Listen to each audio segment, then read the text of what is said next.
Hello there, and welcome back. What is this place? Disconnected. Disconnected. Disconnected. Disconnected. Disconnected. Disconnected. Disconnected. Disconnected. Disconnected. Disconnected. Disconnected. Disconnected. Disconnected. Disconnected. I'm starting to feel disconnected. You have reached a number that has been disconnected.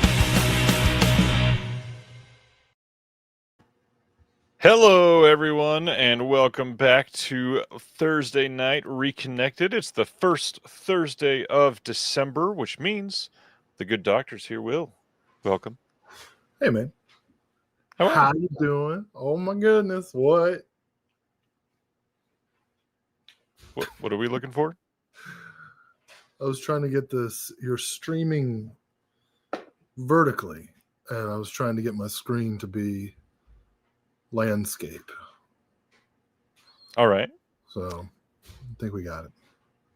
We are both like extra exhausted this week. Both been working our tails off. What's been going on for you, sir? Mostly stuff I can't talk about, which is really exciting. I hope one day to be able to share it with everybody. Yeah, it's been. I'm excited that the semester is coming to an end. Started back up full time in a new role as a traditional full time lecturer in the media studies department. We got a new department head who is. This is what a great way to start the show. He wants to revamp the curriculum, which is really exciting, like adding or energizing courses like film theory and a new emphasis on non-Western cinema, and it's all stuff that I get to work on because it falls into my specialities. So it's been busy, been doing a lot of traveling.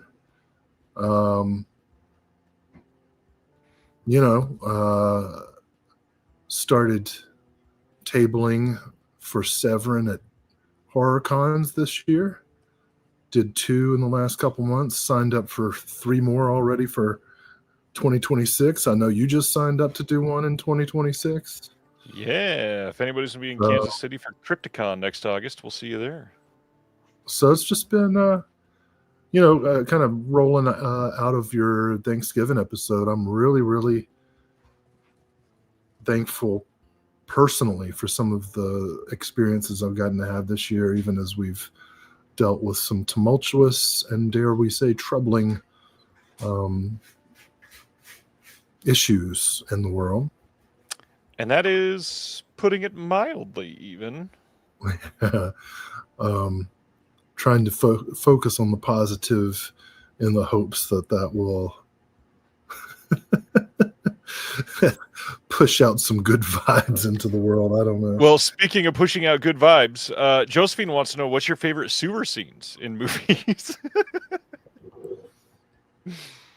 Oh, definitely A Time to Kill, Aaron Brockovich. Underground sewers. The Third Man, for sure. Teenage Mutant Ninja Turtles, got to have those. The dichotomy, yeah. Probably my favorite movie, partly set in the sewer, Big Trouble in Little China. How about some great choices? Big Trouble is great. The others are great as well. Carrie Mulligan wants to know, do you have any thoughts on Shirley Temple? I don't think you and I have ever talked about Shirley Temple. No, I don't think we have.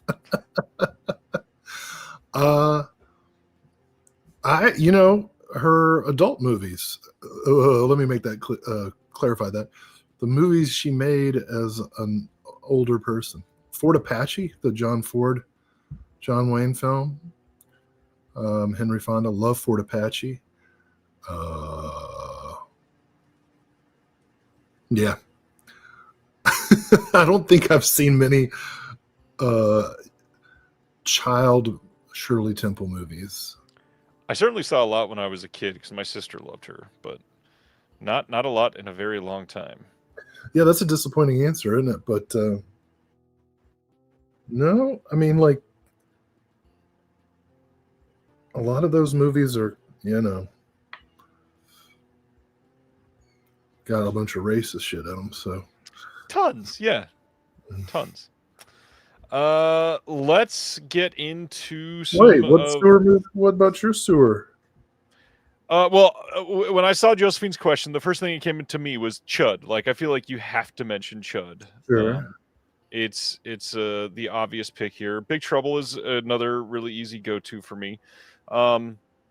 Yeah, Teenage Mutant Ninja Turtles was probably my biggest one as a kid. Yeah, I think that it gives some really nice filming locations. Hell, I'll even shout out the movie I didn't love, the new Running Man. The scene that's shot in the sewer is well shot. Good job, Edgar Wright. Oh, you know what I love with Shirley Temple in it? The Bachelor and the Bobby Soxer. That movie is weird. Never seen that one. She gets she's in high school and she develops a crush on the very adult Cary Grant. What the hell? And Cary Grant's into her older sister. And I guess because, see, this just goes to show that generations haven't changed much. A psychologist or something like that says that if he rejects Shirley Temple outright, she'll be like psychically traumatized. So he has to like play along with her crush. Ooh. So it's simultaneously creepy and coddling. Ooh. But it's funny. It's a funny movie. The Bachelor and the Bobby Soxer. I recommend it. All right. That's weird. Not out on Blu-ray yet for some reason, but I believe Warner Brothers. So maybe one of these days we'll get a Warner Archive edition. I will say this is the last show for me for 2025. It's true. And I have, as is my custom, brought 20 movies from my collection that are still only available on DVD to wish them into HD existence. I had a very successful 2025. Yes, you did. My wish list. And so now I have a new wish list because do you remember how many you got this year that you would wished for? It was like half of them. Yeah, it was a significant number. Who was it just pointed out Return of the Living Dead 3? I can't believe I forgot that for sewer movies. That was Stan, of course. Stan, of course. I'm the River Man. Love Return. I showed Return of the Living Dead 3, of course, in my cult films class this semester in preparation for our talk with Brian Usna. And one of my students said, and as a compliment, that it was the saddest zombie movie he'd ever seen.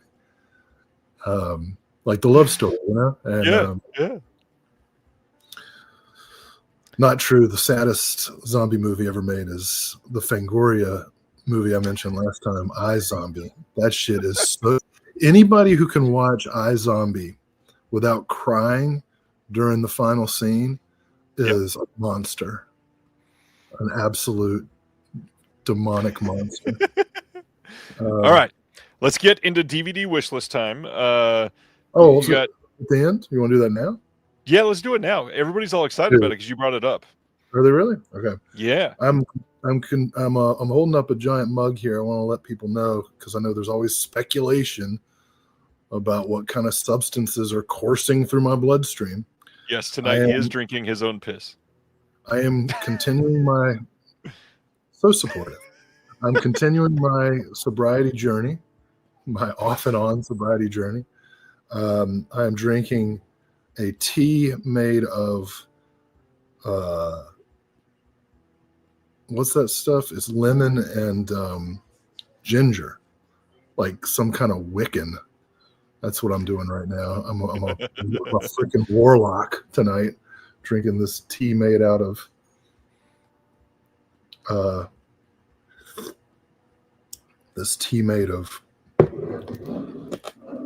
vines and fungus.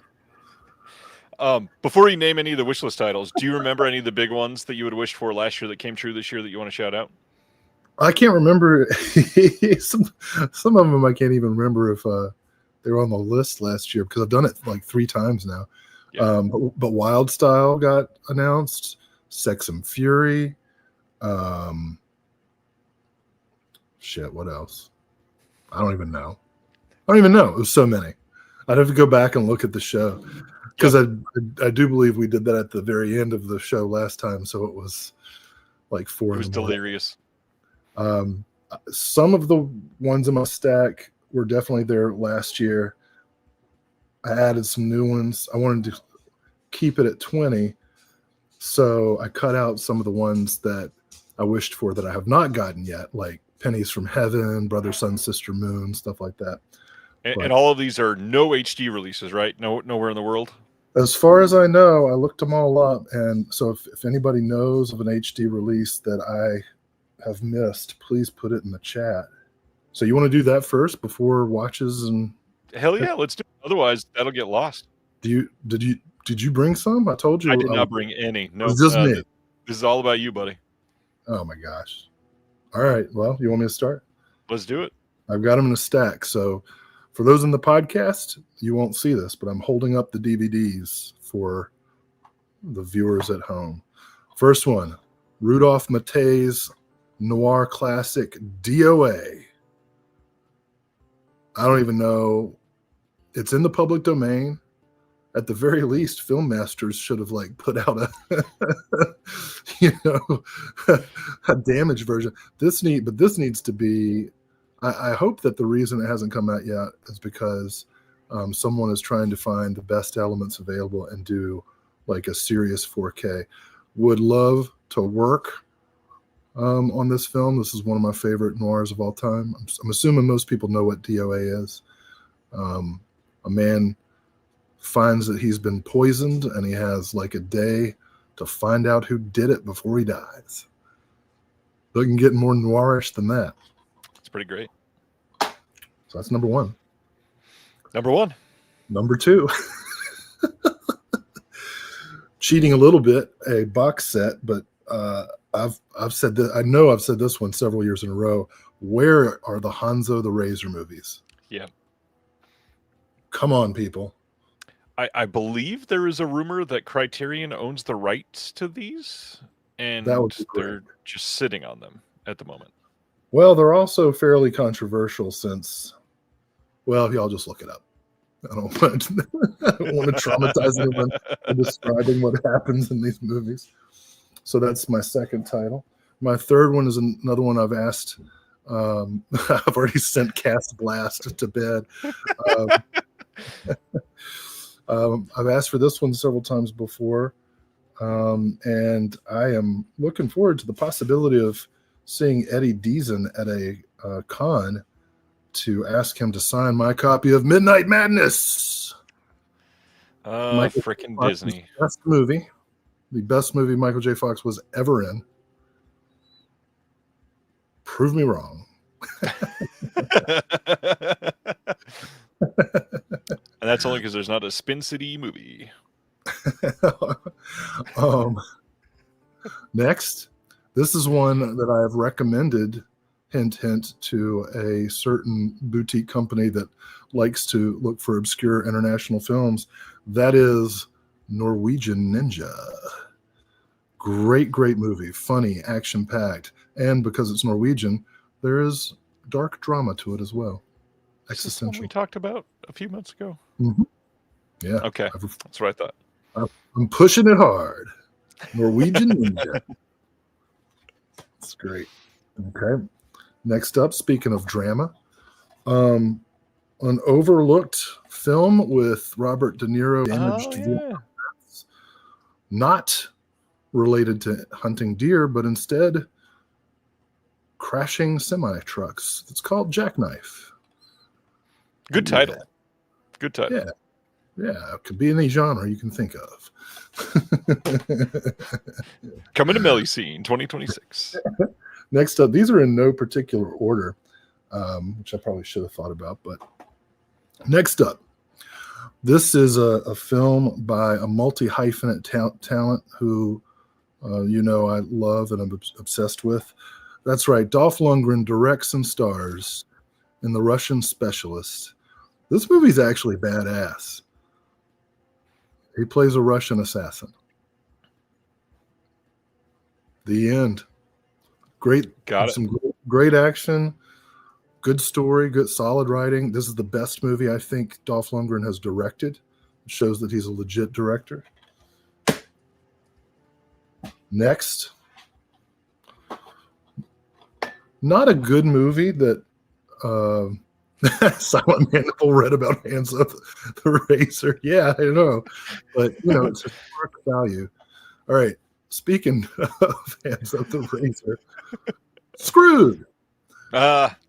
Now, somehow this is not a great movie. Danny DeVito, Norm Macdonald, and Dave Chappelle, nonetheless.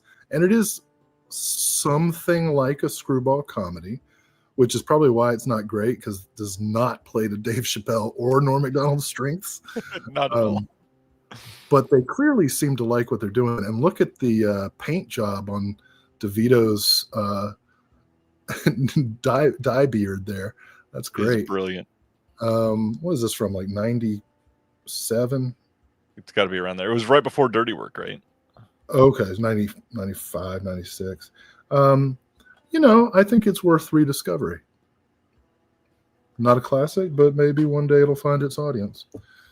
All right. Cult Epics had an epic sale over the weekend, and I want to plug an HD upgrade for Norifumi Suzuki's School of the Holy Beast. Yep, been wanting that one. And isn't this, I believe, Air 4444 announced that they have this, and we're just waiting for it, I think? I don't know. I've signed up for their newsletter many times, but I rarely get it. Yeah, I don't think I've ever gotten a newsletter from them either.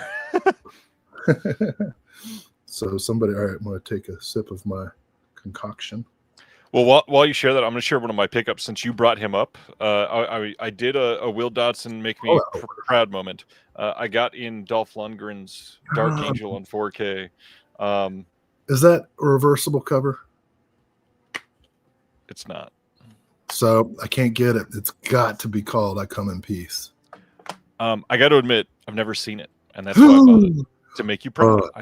I get to watch it. You're gonna love it. I Come in Peace is awesome. Do you know anything about it? Don't find out. Go cold. Go in cold. Seriously, go in cold. I know what I've said on here, and that's about it. That's it? You don't know anything? Don't even read the back. Okay. Yes, sir. Don't look at a trailer. Nobody post about it in the chat. You can say it's awesome, but that's it. Don't say a word. I want, watch it this week. I want to know. I want you to talk about it on the show next week. Craig says, I love how excited Will is right now. It is a Christmas movie. I'm so excited. I love that movie. All right. I will absolutely not be watching it before next Thursday. I'm sorry. Okay. Well, speaking of Dolph Lundgren, my favorite Luchino Visconti film, La Terra Trema. Visconti is the only rich dude whose opinions on poor people I like.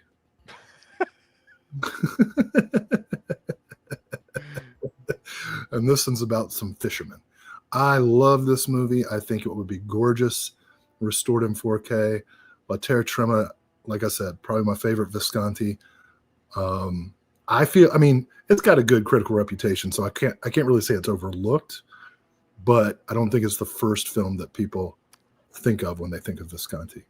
This one has already been released this year by Radiance. Seriously? Yes, over in the UK. What can I say? I'm magical. Came out in June. In June? How did I not know that? Must not have been announced on the first week. No, probably not. Okay, great. Let's keep that rolling. All right. My favorite Edward G. Robinson comedy, and this one is directed by Lloyd Bacon, who's one of my favorite studio directors. It's Warner Brothers, so there's hope. A Slight Case of Murder. This shit is so funny. People are telling me to hold it more. Hold it closer to the middle of the camera. Well, that's where my face is. Oh, I see.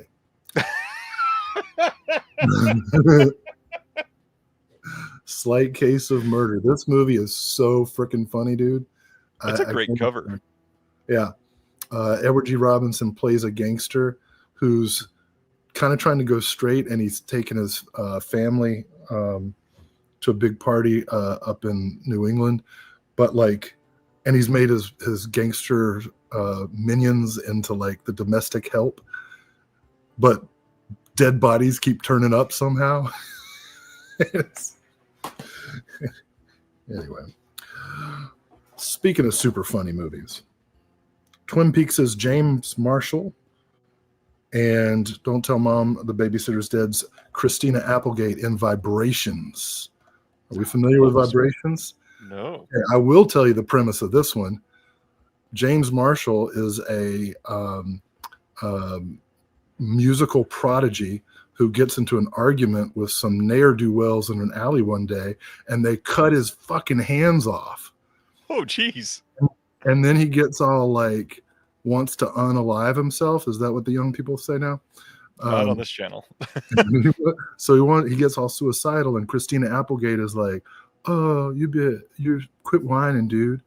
And somebody makes him some mechanical hands, and he becomes a house DJ. It's awesome, man. This movie is awesome. How did that not come out at the same time as like Wild Style? No, this is like 1991 or something. I think Colton says, "Is this Hands of Orlok for the 90s?" For real, man. Vibrations is dope. Oh, that's really funny. All right, we're coming into I think we're halfway through. I said 20. I figured we'd wait till the end when like 2 people are watching. Okay. If you're like me and Les Blank, you love gap-toothed women. And nobody had a huger gap tooth prior to corrective dental surgery than Catherine Keener. You can see that gap tooth on display in the underlooked Don Coscarelli film Survival Quest, about some yuppie hikers who get caught in the wilderness and have to survival quest together. It is awesome. I think all of Don Coscarelli's films, except for this one, have a Blu-ray release, although the Kenny and Company was like a Japanese release that's out of print. So hopefully. And quite expensive. Yeah. All right. As a raging alcoholic, the best movie about raging alcoholics, well, no, there's a lot of good ones, but my favorite is Steve Buscemi's Trees Lounge with Daniel Baldwin and Chloe Sevigny, Samuel L. Jackson. It's just an all-star cast. It's so dark and funny and sad. Trees Lounge. Directed by Buscemi. Directed by Buscemi. It's great. Not on Blu-ray. Why? Interesting. But who's the studio behind that one? That's not like a Fox title or something, is it? The DVD says Pioneer and Artisan, but I can't really see. I don't have my reading glasses. Touche. Okay. Getting into some Snapcase territory now. I know that I've said this one before because me and Stan have commiserated. The Boy Who Could Fly with Jay Underwood, Fred Savage, Fred Gwynn, Bonnie Bedelia. Who's this chick? Directed by the original Michael Myers, Nick Castle. This movie is heartwarming and poignant. A bit of magical realism for suburbia. Continuing in Snapcase territory, and if it's Snapcase, come on, guys. Where's Crush Groove? Where is Crush Groove? The story of Def Jam, one of the greatest modern musicals ever made, directed by the incomparable Michael Schultz, who also did Car Wash, Cooley High, several other great films. You know, Jamal Fanaka, the great LA Rebellion director who's responsible for the Penitentiary films and MMA, watched, I think it was Cooley High, and saw that it was directed by Michael Schultz and assumed it was a white Jewish guy. Actually not. He's a black man. And so I can't remember Jamal Fanaka's birth name, but because of this and because Jamal Fanaka wanted to be recognized as a black filmmaker, he changed his name to Jamal Fanaka. So there's an origin story there.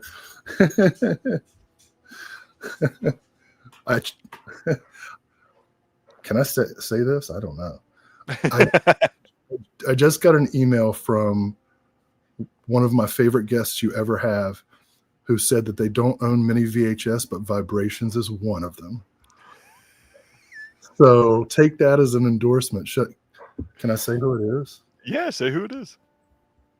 It's Erica. So, I'm telling the truth when I say that movie is awesome. She's probably going to laugh because, of course, now that this is said, I have to bring it up. In 2 Thursdays, the wonderful Miss Erica Schultz will make her return to camera on Reconnected in 2 weeks. Well, unless I shouldn't have said that, I just got that email. Now it's going to be like we're going to do a countdown of the 5 best references to Vibrations ever in cinema history. Oh my gosh, you got everybody out there. Go see it. It's so amazing. Okay, I'm almost done. I know this is getting boring, but it's not. I'm excited. John Frankenheimer, right? We love him. We all do. How are they not all on Blu-ray yet or 4K? Oh, and I mean, I could name some. I mean, I Walk the Line. So many. But the one I want to highlight tonight, my final snap case of the evening, Burt Lancaster and the late, great Gene Hackman and Deborah Carr in The Gypsy Moths. It's about people who jump out of planes with a parachute as entertainment for carnival goers. And it's entertaining because they wait until the last second to pull the strings. It's a dangerous vocation being a gypsy moth. This sounds like it was made for imprint. Also, I want to acknowledge, not supposed to say that word anymore. So I'm putting it in quotations and noting that it is the name of the film. You can't change the name to Romani Moths, I'm afraid. Shit, I forgot about that. Silent Manimal, this is great. He says, I believe you're referring to Frankenheimer's monster. Yeah. All right. My last 3 are all Westerns. I'm teaching a course in Westerns next semester, so I've been pulling them out of most of my collections in boxes. What you also see making many appearances on the wonderful podcast Tumbleweeds and TV Cowboys this year. Oh, yeah. Well, here's my first one. Woody Strode in John Ford's Sergeant Rutledge. Excellent. Excellent film. Just check it out. I have nothing else to say. Got it. Bud Buttaker's best movie is still not available on Blu-ray for some reason, and that, of course, is Lee Marvin and Randolph Scott and Gail Russell, who died far too young for the same reason that I'm gonna. Damn it, Will. 7 Men from Now.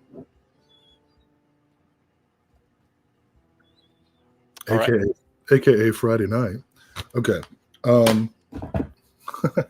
Now this one's odd because this one does have a French release, and I'm kind of surprised it doesn't have an English release. Yeah. Well, so I'm leaving out, of course, tons of movies that have shitty Blu-rays that must be upgraded, like The Dirty Dozen, MASH, and so on. My last one is a movie that is so colorful and gorgeous. I can't wait to see it upgraded one day.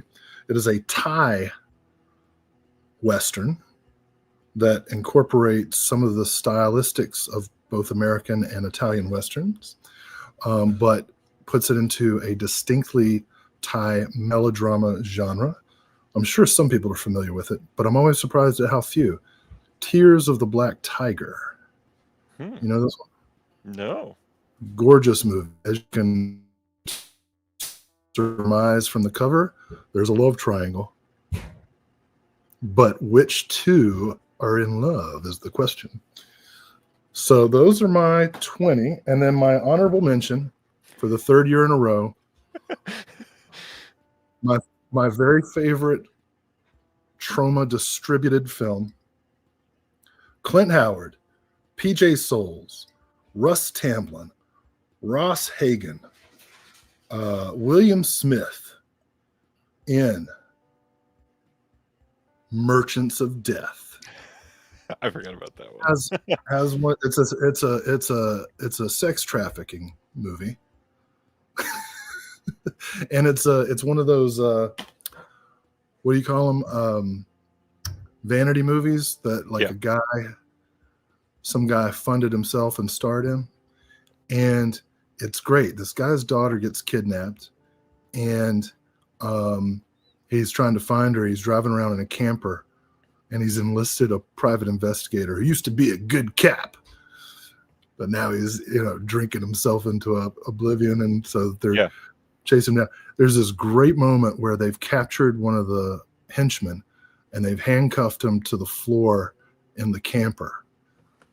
And the henchman says, as if this is the most insulting thing you could ever say to anybody, he says, "Uncuff me, you fucking farmer."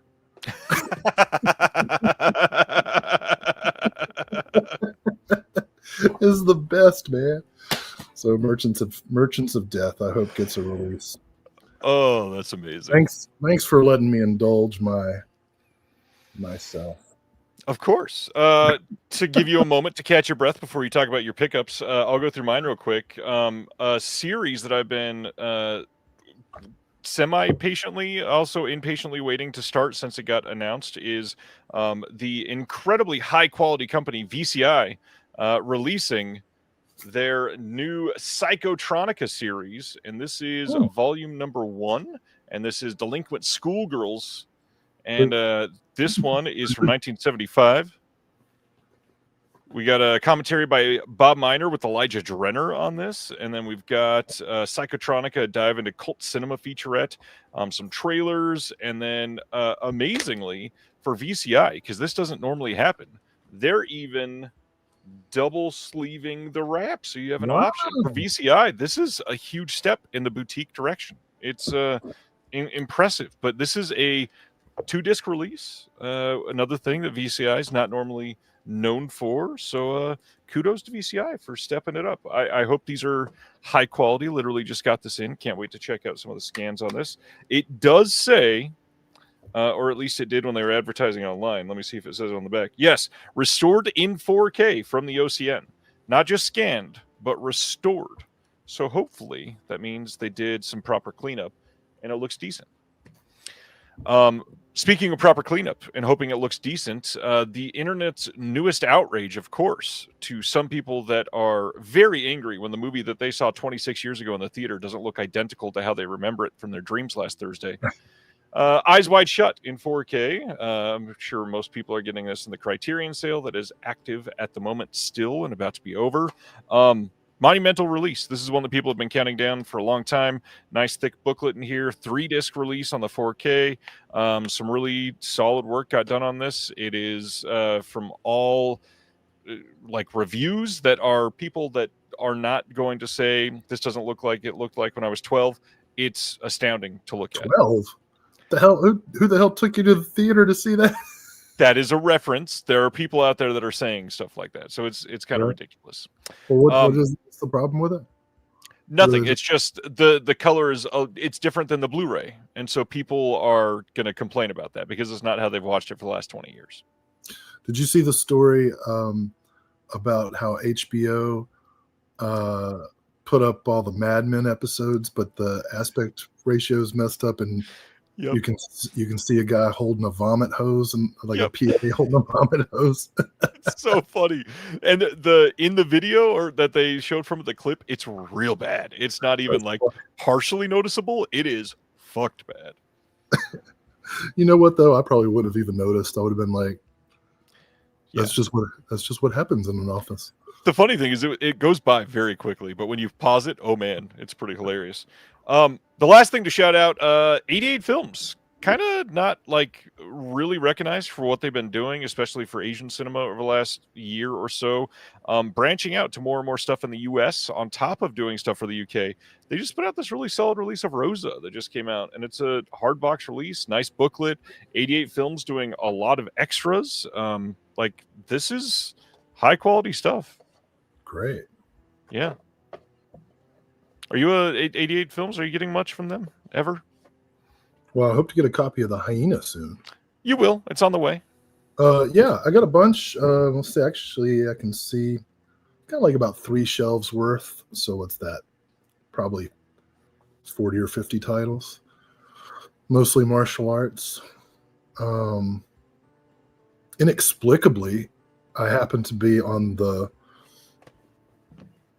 Evil Online Behemoth today, looking to see if there have been Blu-ray releases of the stack of movies I just showed. And The Inspector Wears Skirts 3 had dropped to $11. That's pretty low. The other ones are all 1, 2, and 4 are still over 20. Yeah. So I'll be seeing 3 out of order, I guess. Because so I was like, well, I'm going to order that. That'll be in my pickups to show in January, shitter. Perfect. Speaking of that, it's December time. What have you gotten this last month? Well, I actually got quite a few things, but I think there's one thing that people are going to be most interested in. So I'll just quickly say, bam! 3 different Nice. Terrifying Girls High School releases. Pretty stoked about all those. Thank you, Disco Tech. Oh yeah, I also saw, congratulations to Two in the Pinku for their commentary on the second Blu-ray release of Sex and Fury to come out this year, which I have yet to pick up, but I shall. Speaking of releases that Ryan loves, Film Noir 26. This is the one with Dr. Broadway, which is Anthony Mann's first movie, so guaranteed worthwhile. Also, that classic noir, Great Gatsby. I just love these. You know, you get a lot of bang for your buck. Especially in volume 30. And I'm pretty, I know you were really waiting for that one. Well, you made the joke. I'm sorry. I'm pretty sure that the sales of the Film Noir set subsidize like the entire Kino catalog. So that would not surprise me. Nice job, guys. No, I think what you all are going to want to see is Terror Vision, as you know, has had, like many of the boutique. Where'd you go? I made you full screen. Don't do that. Terror Vision, as you know, has had even more than the other boutiques, just horrible luck with delays at pressing plants and discs that are authored wrong and damaged stuff and that they've had to deal with, and I feel for them. So Student Bodies, as most of you know, was announced in their 13 weeks of Halloween, and the discs are not ready yet, but they went ahead and sent out, for those who ordered the bundles, they sent out the tchotchkes, and I thought people might be curious to see said tchotchkes. So I'll hold them up first. We've got a bunch of For the Last Time I Said No buttons. So that'll be cool. We've got, even though, you know, I don't care for these, we do have a nice tote bag. Designed by Chloe from Terror Vision. We've got the cool Student Bodies t-shirt. Vinyl soundtrack. I haven't opened this yet, so you'll just have to wait. But I know what you really want to see. The Horsehead bookends. Those look pretty nice. These are hefty. They'll hold some. This is real. This is not plywood. Shit's got knots in it. Pretty impressive. Well, that's cool. You know, I'm not I'm not like normally enamored of toys and plastic and stuff like that, but I thought that was a pretty cool package.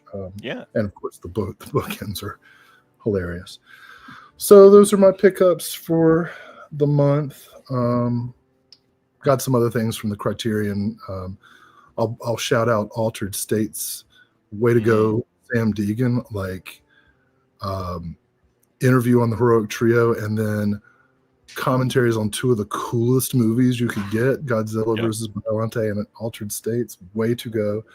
Super happy for her. One of my favorite. This has been such a great year, but easily top two, maybe highlight of the year was getting to meet her in person and do some film screenings. So congratulations to her. Really excited to listen to the Altered States commentary, which is my favorite Ken Russell movie, and I've seen almost everything. I think it might be mine too. Yeah, I love that movie. It's so incredible. What if the purpose of suffering is only more suffering? It's true. That's exactly what it is. Let's go to recent watches. I'm talking about this week. Will's going to highlight some stuff from this last month. For this last week, I watched some new things that I wanted to cover real quick. One was a surprise, but the other one is a very Will movie. So in case you have not seen it, I want to bring up the Will movie first. And that is the brand new movie on Netflix, Train Dreams, which premiered at Sundance earlier this year. It is set in the early 1800s, starring Joel Edgerton. And it is incredible. Set up in near the Pacific Northwest area, like Idaho, near the Montana border. And it's about a gentleman that is a logger, and he's going away for seasons at a time, leaving his family behind so he can go make money for the family. And in the area of the country that they're in, there's this tragedy that happens, and it is about the solace and overall mood that is found after that tragedy. And it's kind of incredibly shot. It is wonderful, and I think you would truly love it. Well, that does sound like the kind of thing I would get into. It is. Like the last shot of the movie is stunning, and the feeling that you walk away with is just incredible. It's heavy. The other one I wanted to bring up is the newest film from A24, and this one, I kind of went into this expecting to not appreciate this one very much, but it's the film Eternity. This one is directed by David Frayne and starring Elizabeth Olsen and Miles Teller and Callum Turner. Those are the three leads, and then on we got really great supporting spots by Divine Joy Randolph and John Early. This is about living in the afterlife and trying to determine how you are going to spend your eternity.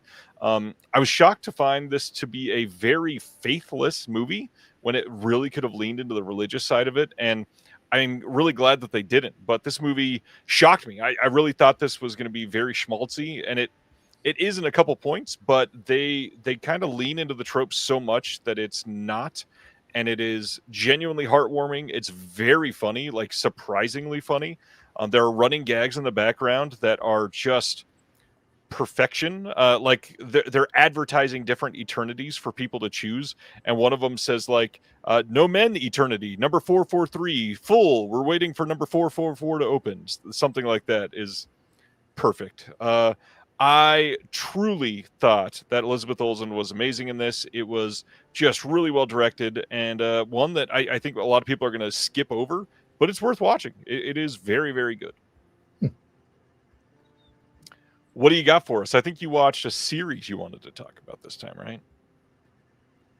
A TV show? Yeah, I'll talk about a couple things. First, I want to respond to a couple of things in the chat.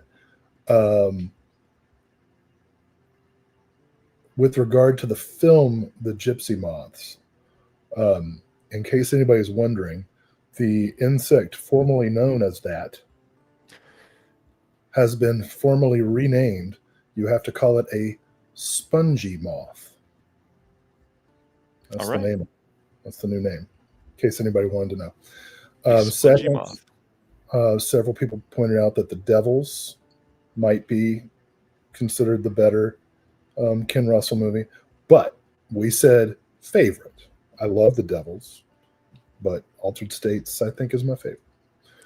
And finally, Ronnie asks why I didn't have John Sayles' Leanna in my wish list. And I will say I left all of John Sayles' movies off. Most of John Sayles' movies are still on DVD, and I want all of them to be on Blu-ray or 4K. So if we could start with like Leanna, Passion Fish, Brother from Another Planet, that would be great. But I also want Casa de los Babies, Men with Guns, All of them. Yes. all of it. 8 Men Out needs a deluxe edition. It's got a crappy Blu-ray. I also left off Wes Craven's TV movies, although we did get Wes Craven's pornographic movie this year. So there's hope yet for Invitation to Hell and Chiller and Night Visions and what's the Disney one he made? Shit, something about solving mysteries. Never remember the name of that. Case Busters. Okay. There's a couple Toby Hooper ones related to your work that I'm sure you'd love to see too. Oh yeah, Crocodile, The Apartment Complex, The documentary. Yeah. Which documentary? Yeah. The one that we talked about. Yeah. All right, watches. So real quick, I'll show a couple of physical media watches. I'm not going to show everything because we're almost an hour in. Yep. You mentioned Tumbleweeds and TV Cowboys. I love being a regular guest on there with Hunter to talk about John Wayne movies. And this month I watched 2 Republic Republic Pictures. B pictures. King of the Pecos, in which John Wayne is a fast-shooting lawyer, and 3 Texas Steers, a 3 Musketeers film, starring I can't see it name. Anyway. And Republic's attempt to make a prestige Western, 1940 Raoul Walsh film, Dark Command. And that one is going to be an upcoming episode of Tumbleweeds and TV Cowboys. So stay tuned for that. This is both a first-time watch and a pickup. I got Cinematograph's Gang Related, which I somehow missed when it came out, possibly because Tupac was killed like 10 days after shooting this. This movie is weird. It makes a lot more sense, and the director actually says this in one of the interviews. It's easier to appreciate Gang Related if you watch it as a comedy. A like really frustrating, increasingly bleak comedy. I still have not seen it either. I'm eager to check out this disc. Speaking of bleak, last night I watched The Accountant 2. That came out this year, so I know we're not allowed to do that anymore. So, WTF, fam. How's everybody telling me that The Accountant 2 is somehow quality? It was, and it's no different than any other action movie of its type, so I don't even have anything to say about it. Everybody's like, oh, the buddy comedy between John Bernthal and Ben Affleck. And I'm like, well, if that's what gets you up in the morning, I don't know. So I watched that. I saw a Peter Berg miniseries on Netflix called American Prime Evil, which should be subtitles, Mormons are bad.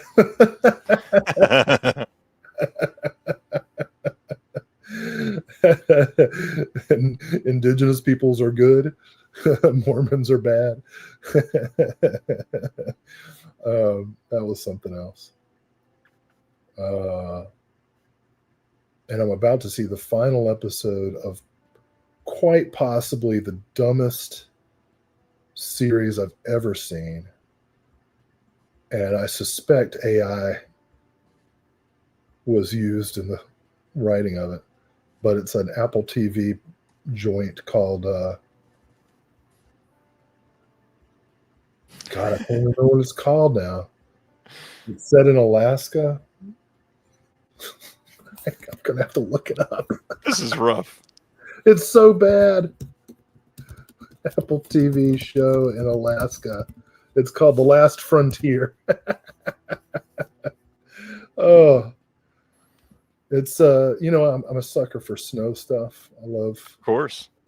stuff set in the snow. And I never thought I'd say this about any entertainment product. They waste Johnny Knoxville. He's wasted. They didn't know the gem that they had in the cast.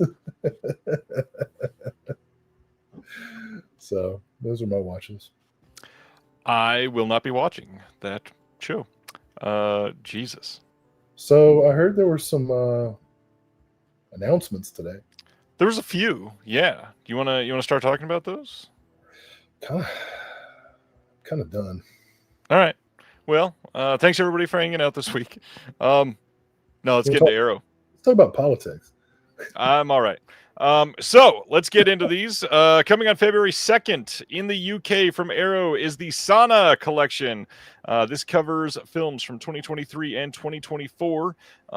This is one that I had heard about and had got on my list, and this is supposed to be pretty decent. This is from the director of Ju-on the Grudge, Takashi Shimizu. And he is back on his J-horror stuff. And we've got the original Japanese audio and stereo for both movies. We've got we get an interview with Shimizu and the assistant director and horror consultant with him. There's a new retrospective on the J-horror genre by Amber T, who does great stuff. There's a making of featurette. There's an alternate ending and previously unreleased scenes for Sauna. There's a making of featurette, the original trailers, and then a booklet with new writing by Haley Scanlon. I assume that you have not seen these. No. Intrigued. That's like Quite intrigued. That picture on top is like the way I wish Darth Vader actually looked. That's the Star Wars movie I'd like to see. Cyberpunk Vader. Yeah. All right. Next up, we got Peking Opera Blues. We've talked about this one multiple times recently, but this is coming to a 4K and a Blu-ray release, both of them. Only in the UK, of course, on February 16th. All of the same extras that are on the Shout discs, it looks like, and that's a good thing. You're not missing out on anything. There's also a book with new writing by a couple of critics. Peking Opera Blues, I think we talked about this one a few months ago when Shout announced it. Anything else you want to say about this one, sir? Yeah, I've never seen it before, and this will be a good excuse. I mean, anything Troy Hart does is... It's beautiful. Looks good. Right. Next up, one that I'm very excited for. February 16th, over in the UK, they are doing a 4K only release of Save the Green Planet from 2003. This is the original film that Yorgos Lanthimos' Begonia was just based off of. And this is going to have a double-sided fold-out poster. It's going to have a perfect bound booklet with new and archival writing on the film. There is going to be a new commentary by Pierce Conran and Dan Martin. There's an archival commentary, an intro to the film. There's a Q&A session with the director from the 2024 screening at the British Film Institute. And then the cool thing, there's a second disc here, just of bonus features. There's a newly filmed interview with some from the film. There is 2 original short films by the director as well, promotional artwork and production photo stills galleries. Lots of stuff coming. Eager to see this one in 4K. Such a great year for it. Save the Green Planet. Yeah. I remember seeing that on DVD. When did it come out? 2002? 2003. 3?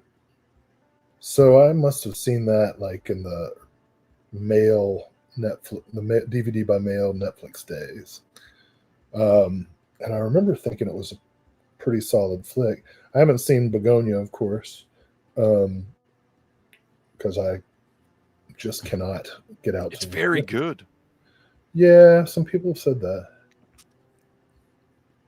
All right. So now I can do a double feature. Yes, you can. Next up from Arrow. This is coming on February 9th in the UK, February 10th in North America, and that is 1993's American Yakuza. This is a Toei Pictures film, and this is a V Cinema film. We got Viggo Mortensen as this. V for Vigo. Vigo Cinema. We got a new audio commentary with the director, Frank Capello, and actor Anzu Christina Lawson. We've got a newly filmed interview with the director as well, some archival extras, newly filmed interview with one of the actors, Ryo Ishibashi, and then there is a book of new writing by Patrick Macias.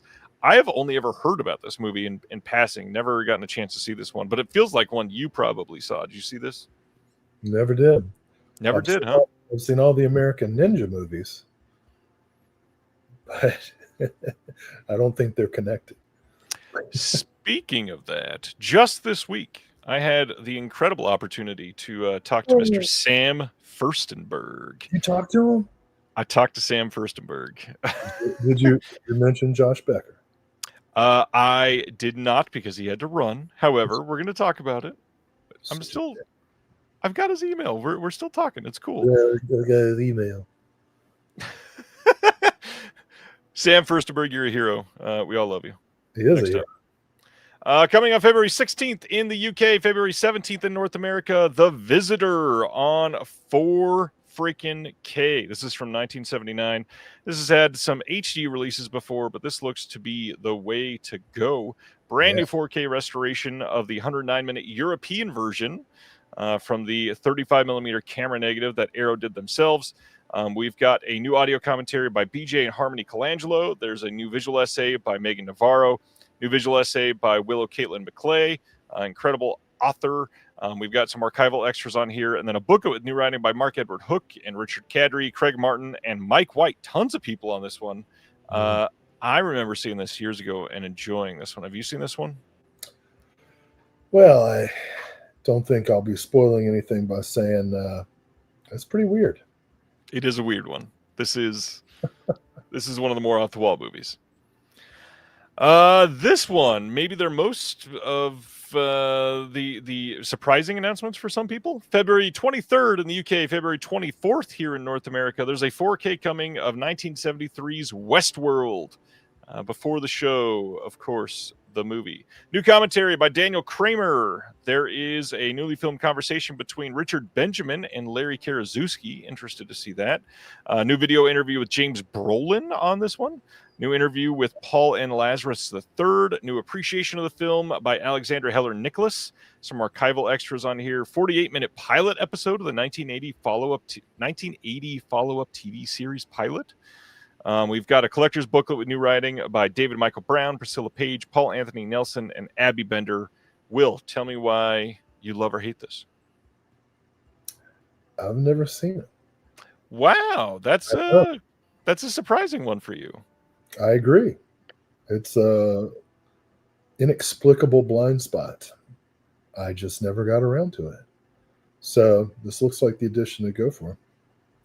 It does. Yeah, this looks like a really solid release. You can get it in a 4K release or a deluxe edition Blu-ray. Check it out if you are keen. But then, the one that made everybody go crazy. February 23rd in the UK, February 24th here in North America, 4K and deluxe Blu-ray releases of 1981's Excalibur. This is going to be a 3-disc set. You've got a brand new 4K restoration from the OCN.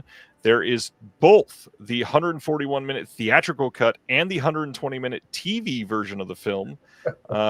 The disc 1 is going to be the 4K feature of the 141-minute theatrical cut. New commentary by Brian Hoyle. New commentary by David Kittredge. There is an archival commentary by the director John Borman as well. And then second disc is extras only. We've got the Making of Excalibur, Myth into Movie, never before released 48-minute documentary directed by Neil Jordan during the production of the film. There is a new interview with John Borman and Charlie Borman as well. New interview with the creative associate Neil Jordan. There's a new interview with the second unit director, Peter McDonald. New featurette on the working friendship of John Borman and the co-writer Rospo Pallenberg. There is also a bonus third disc here that is only on the deluxe limited edition here, and that is the 120-minute TV version. There's also a behind the movie, a 50-minute retrospective documentary on that disc as well. So if you really want that TV version of the documentary, you got to get this before it goes to the standard, or you will not have that third disc. Cool. Yeah, that's a definite. D. Sibner was busting. Well, hey man, He went and saw your man Quentin Tarantino's double feature tonight. Oh, Oh. Oh, that's funny. Excalibur, is this one that you're into? Seen it yeah. 4 or 5 times? I don't think I've seen it that many times, but I know I've seen it on VHS, Snapcase DVD, and some crappy Blu-ray. Probably HBO as well back in the day. Yeah, Excalibur, man. Love it. It's portentous. I like it. Gary is asking if the TV version adds anything or has alternate takes. If I remember right, it does have some alternate takes. A lot of stuff is cut out as well. Yeah. Carrie Mulligan, generations of young school students, the experience of a teacher fast forwarding through nudity. I remember being in 6th grade, and there was a video store right next to campus called Video Shack, and it was literally a shack, like corrugated aluminum siding over plywood or whatever. And I can't remember why. Maybe we had a substitute, or maybe the shitty teacher just didn't want to teach that day. But it was, I had befriended the clerk, and I got free rentals. And so the teacher was like, go get a movie that the class can watch, PG or G. And I selected Dragon Slayer. You know, the movie with the biscuit from Ally McBeal. Of course, yeah. Peter McNichol, is that his name? Well, Dragon Slayer is PG rated, but has a pretty sweet underwater nude scene. It shows some boobage and some buttage. And some of the class was grateful and some of the class was not. But it didn't get fast forwarded. And that's a completely pointless story. Amazing. Let's get to the VS stuff. We're going to fly through this because we went through these on last episode while we were live, of course, but we didn't get Will's takes. Will, how do you feel about it? I think that was one of, if not the, no, that was the second time I'd seen a naked woman on a movie. The first time, also at the Video Shack, Tanya's Island, starring Vanity. Oh boy, what an introduction to the fairer sex. From Tanya's Island to Troll 2. How do you feel about Troll 2? Nice. Troll 2. So this was great because I had just ordered TerrorVision's new edition of Best Worst Movie, which also includes the documentary American Scream, and now I got Troll 2 coming. And wow, 4K. We'll really get to see the texture of Laura Gemser's costume. This is going to be fantastic. Amazing. And then Argento's Stendhal syndrome in 4K. I'll be curious about that because his experiments with CGI looked really good in the Blu-ray by Blue Underground. And I wonder if the 4K will enhance or render more artificial the CGI. So, curious to see. I like Stendhal syndrome as a film experience too. I remember liking it. It's been a long time. I need to rewatch it. If I remember right, this is one of his more, I don't even know the right word. Gory, I guess is a good way to say it, but like brutalistic films. I don't know. Carrying on. Descendant of the Sun. This is the next VSA title, another Shaw-sploitation. Are you getting their Shaw-sploitation stuff? The stuff that was included in the I ordered. God, I can't remember anything. I ordered whichever one Erica did a visual essay for. I think Sam does commentary on. I remember what you're saying. That is a completely different release. Yes. Yeah, I have not ordered Descend of the Sun, but the trailer looked cool. All right, and then one more VSA, Blue City. I've never seen this one. Have you seen Blue City? No, but that the cast and crew are very interesting. I'm not familiar with this as a Walter Hill written film, and the director, I'm forgetting her name, but she went on to become an executive. Like, I can't remember which studio, but like ran one of the studios for a while. Prime Ali Sheedy, coked up Judd Nelson. Hell yeah.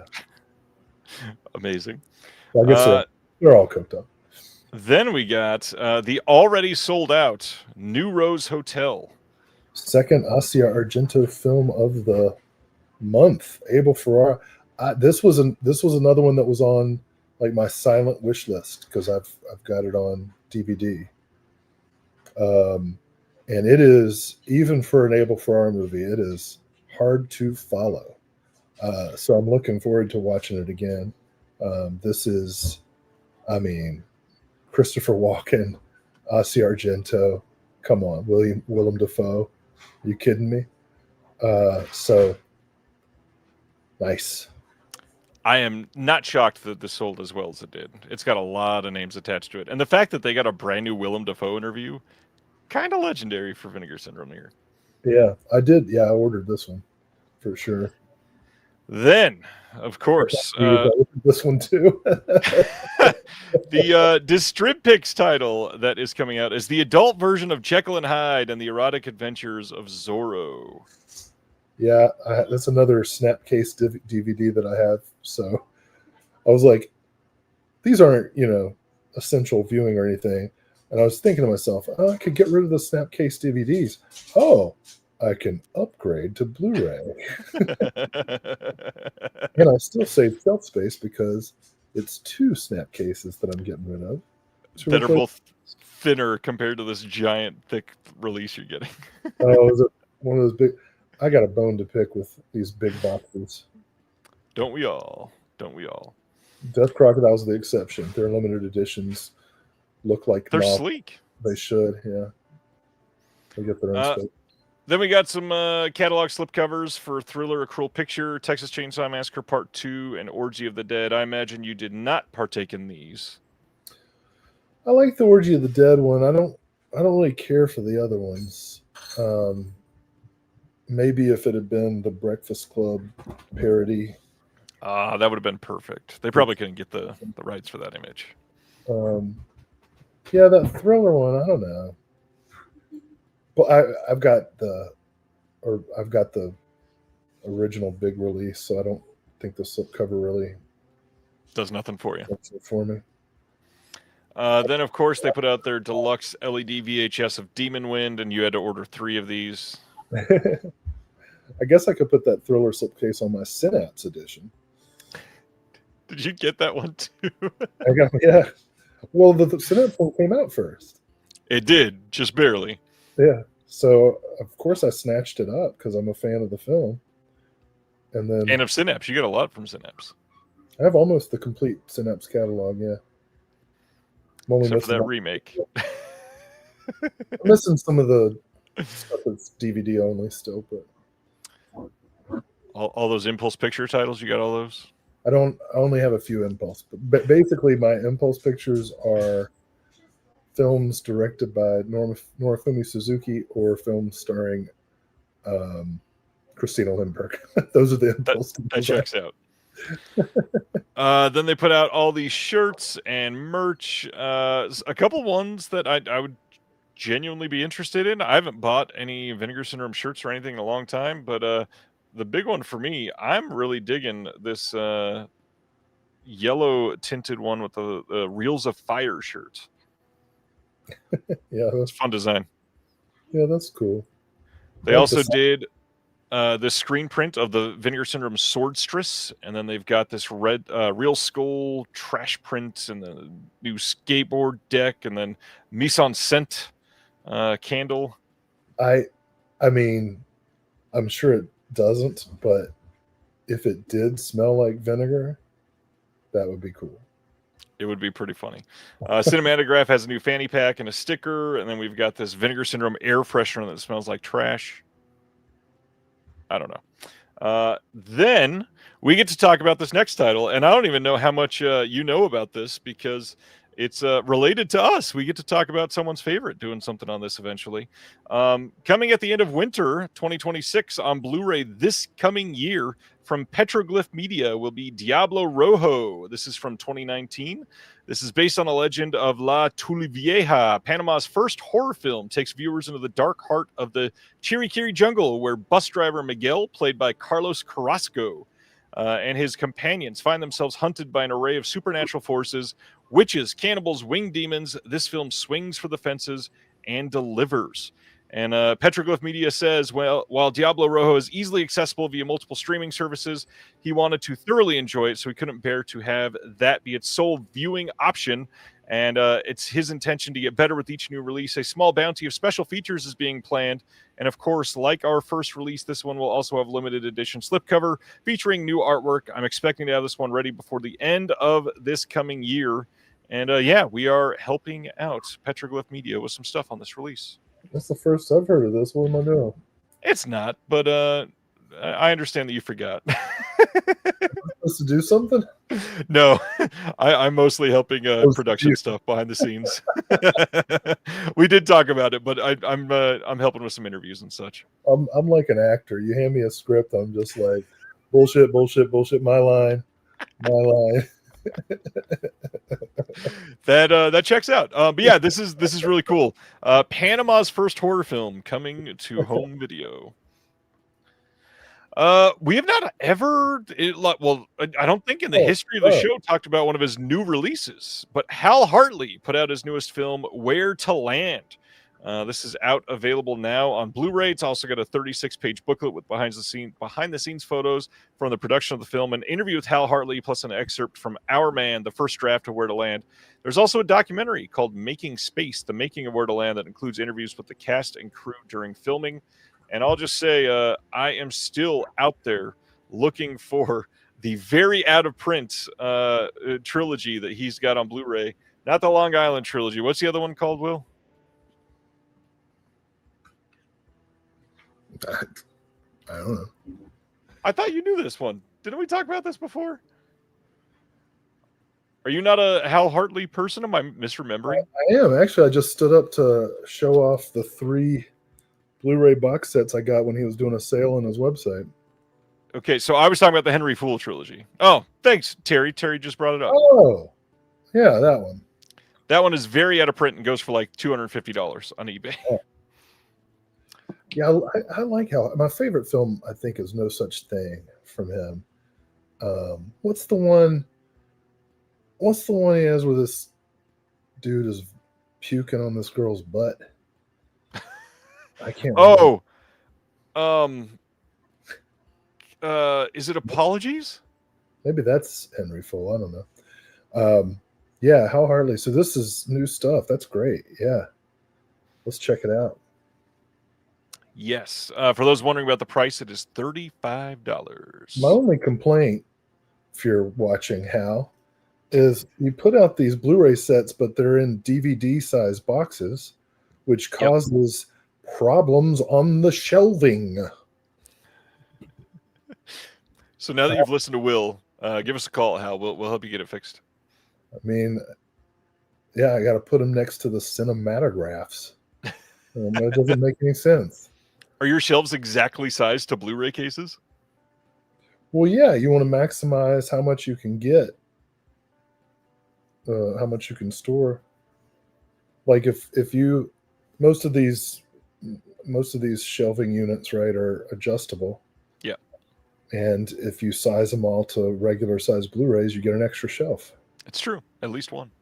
So Hal Give us a call. and Thanks. Mr. Liberty have robbed me of, at this point, about 2 shelves. And Justin is watching, and as Stan says, Hal Hartley is absolutely watching. if you, Hal, if you are watching, man, I love your work. And Mr. Liberty, I love your work as well. I was so waiting for you to say that the movie that I watched this last month is absolutely a comedy, and you should market it as such. Well, no, it says, I mean, the director says that it's should be watched as a comedy. It just doesn't seem like it's going to be a comedy until you're about halfway through and you're like, wait a second. Yeah. Is this movie actually funny? And then you realize, like, Tupac's character is basically James Belushi's high-strung girlfriend. It's a really weird movie. But Hal Hartley, man, what an American treasure. Absolutely. Who knows New York like Hal Hartley? Indeed. Are you ready to talk about that company that shut down, supposedly? Just kidding, because everybody said that last month. Shout Factory has announced their titles are now being shipped by Groove and not on their own website. That's it. That's the only change. No big deal. Okay. So we got their newest slate coming on February 24th on a 4K Blu-ray dual format box set here in the U.S. We've got their newest Hong Kong Cinema Classics line release that is Prison on Fire 1 and 2. These are from 1987 and 1991. Have you seen either of these? No, I have not. I have heard that Prison on Fire is good and to seek it out. So I'm eager to check this out when Arrow finally releases it. We've got a 4K scan from the OCN with Dolby Vision of these films. We got a commentary with James Mudge on the first film, Prison on Fire. On the second film, we've got Bravery Behind, this is still Prison on Fire, just a bonus features disc. Bravery Behind Bars, interview with the post-production manager, Tony Chow, interview with the production manager. Inside Prison on Fire with the author, Grady Hendrix, interview with the author and critic, David West, commentary with James Mudge again, archival interview with Ringo Lamb, and then on the second film, Prison on Fire 2, we get a commentary with James Mudge again, and then some other extras like an interview with the editor, Tony Chow, Inside Prison on Fire 2 with Grady Hendrix, and then some other interviews, commentaries, and archival interviews. These are great looking releases. The art on this one looks pretty damn great too. I'm glad that they're putting this out, especially because then Arrow can do it as well. You've got such an acid tongue. You're like the Hedda Hopper of YouTube Blu-ray release shows. I do, because there's so many of those. So that's Prison on Fire. Next up from Shout is the next Hong Kong Cinema Classics title. That is The Big Heat. This is from 1988. And this is going to have an audio commentary with David West, interview with the actor Wesley Speaks. There's an interview with the academic Gilbert Poe, and then an interview with James Mudge. I've heard that this is incredible. This is directed by Johnny To, and Shui Hark is on this as well. The Big Heat. I need to see this one. Yeah, definitely. All these Hong Kong titles are uniformly exciting, although you're telling everybody to wait. I'm not telling everybody to wait. I'm saying I am. One of the main reasons, and Jimmy Pop here is bringing up one of the reasons that some people are doing it. They're noticing that Arrow is putting out... What's up, man? They are putting out, on the Arrow side, they're putting out deluxe 4K releases and deluxe Blu-ray releases, but the Shout releases are dual format. So they've got the 4K and the Blu-ray. So if you're somebody that wants both in one package, you might want to go with the Shout on these. And that is important for some people. So I totally get that. Well, as a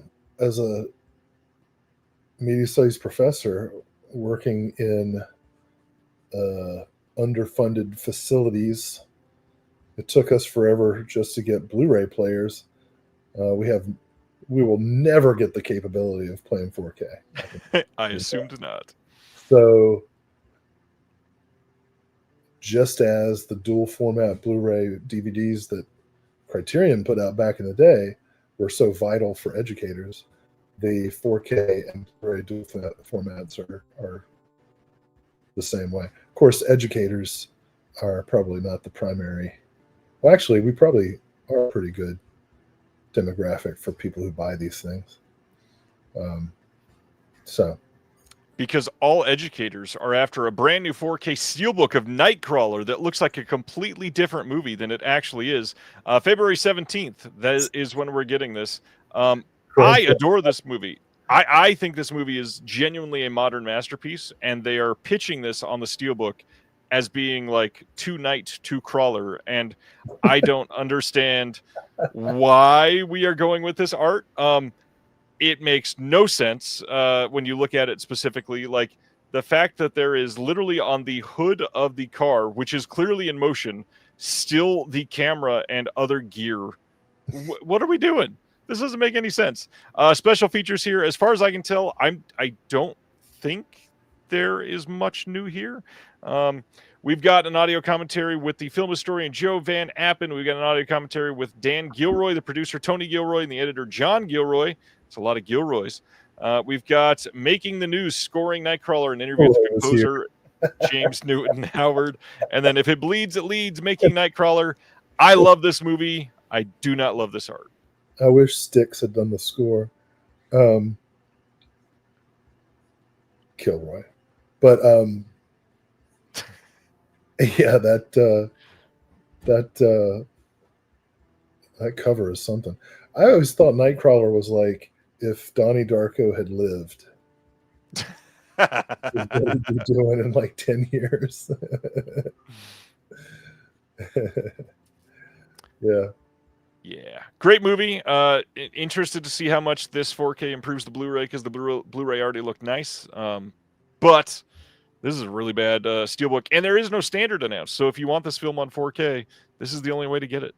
So I remember when this movie first came out, and I thought it was like an X-Men solo movie, and was kind of stoked. But it's not. It has nothing to do with the X-Men. Bamf. All right, what's next? Well, next, I don't know if should we bring up breaking news on this?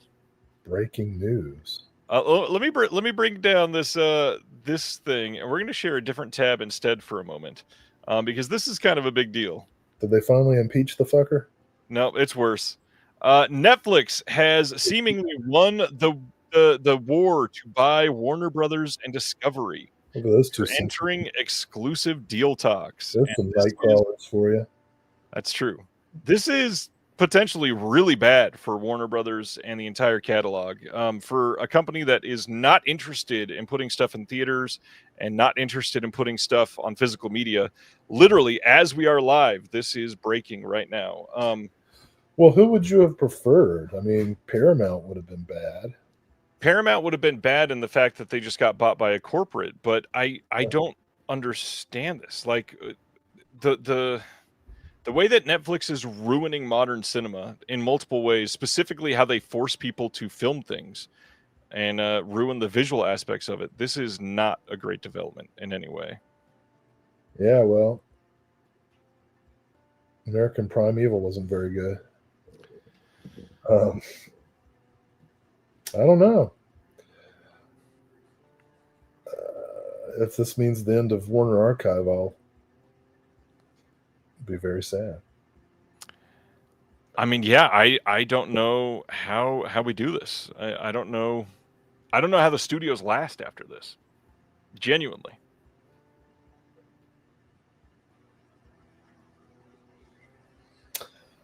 Well, all the kids just watch TikTok videos these days anyway. What's the point? Well, they're about to feel The Wrath of Man, coming to 4K Steelbook from Shout Studios on February 17th. This is the exact same release as they previously released on 4K. No difference on the discs, just coming in Steelbook packaging. And notably, Shout going sort of minimalist and just using the poster design for Guy Ritchie's Wrath of Man. Yeah, this looks much more like Nightcrawler. It does, in a way. So this movie presents me with a paradox. I watch everything that Jason Statham is in, but I watch nothing that Guy Ritchie does. How can both things be true? That is a great question. Yeah. Do not care for Guy Ritchie's filmmaking aesthetics. I'm sorry for putting everybody in a bad mood, but the Netflix thing had to Well, be you mentioned. know, Netflix put out Pinocchio on Blu-ray, and No, that, Criterion did. yeah, but they did a deal, right? Well, for all we know, Guillermo literally had that in his contract. Yeah, only the big boys can get that done. Flanagan and him. We'll never, and you know, it bothers me that we'll never get a Blu-ray of the Ballad of Buster Scruggs. Scruggs. You know, all these films. Or You that know, Jeremy Saulnier's films. yeah, it was funny. I don't know why my algorithm. I got caught at a train crossing today, and I was looking at my Instagram, and the algorithm fed me some interview with Anthony Jeselnik, where he was talking about how scared he was because all the specials that all the comics do are on Netflix and Hulu and wherever, Prime, And they and just take them down. gone. And it's like, and he was talking about this, and this is so true for anybody who works in visual medium, because there are no, or not many, physical releases for new stuff, especially not ephemeral stuff like stand-up comedy. Right. It's like your entire life's work can just be gone forever, irretrievable. You know, I think that Norm Macdonald, when he first found out that, I mean, retrospectively, we can conclude that he put out his DVD of the special me doing stand-up because he was sick. But his last special, which is incredible, Hitler's Dog, Just stuck on Netflix. And then the very last special, the one he did right before he went into the hospital, of like untested material, just alone in a studio, that's on Netflix. So is his show. Like, this, we're all, you know, I sometimes get attacked by family members for my obsessive physical media collecting, but you know, this stuff is important. It's a record of human expression. It's so much more than that. It's crazy. I'm working on something that I originally saw to go in the magazine that I don't know. It's kind of turning into a bigger thing. You and I probably should talk about this later. Actually, get some feedback from you. I've said all I need to say. I'm not a big listener. Yeah, buddy, we'll talk. Yeah, it's important right now. It's a bummer, dude.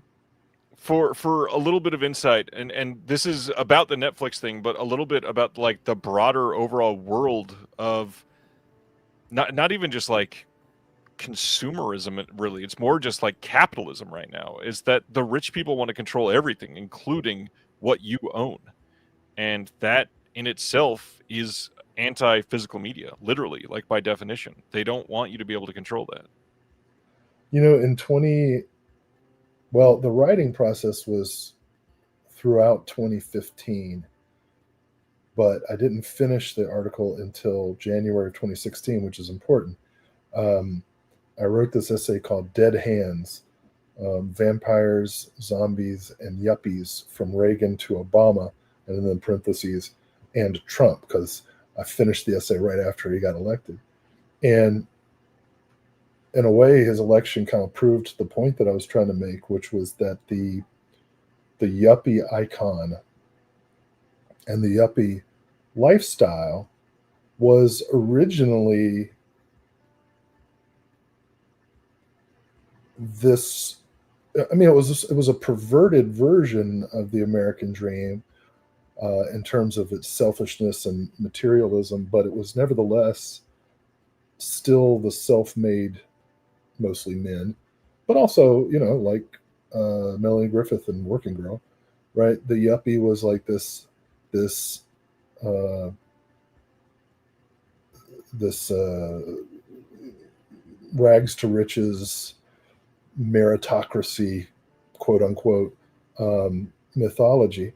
Um, but the argument that I was making was that if you watched vampire movies and zombie movies from the 80s through the 90s, what you were seeing is this shift and yuppiedom was also like early conspicuous sustainability, right? Like, oh, I've got the first hybrid and I've got the first, Yeah. solar panels on my freaking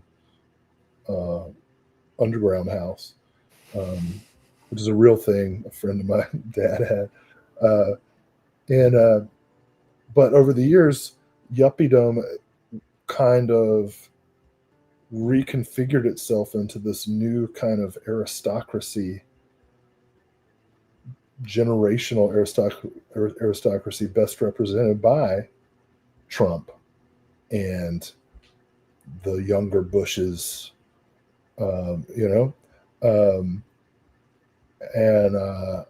look what we have now, right? We're truly back in an aristocratic divide, right? There are recent New York Times about the class-based segregation of amusement parks, Disneyland and Disney World being the biggest examples. Like, if you've got money, there's separate lines for you, there's separate accommodations, there's, you don't have to be around the poor people. And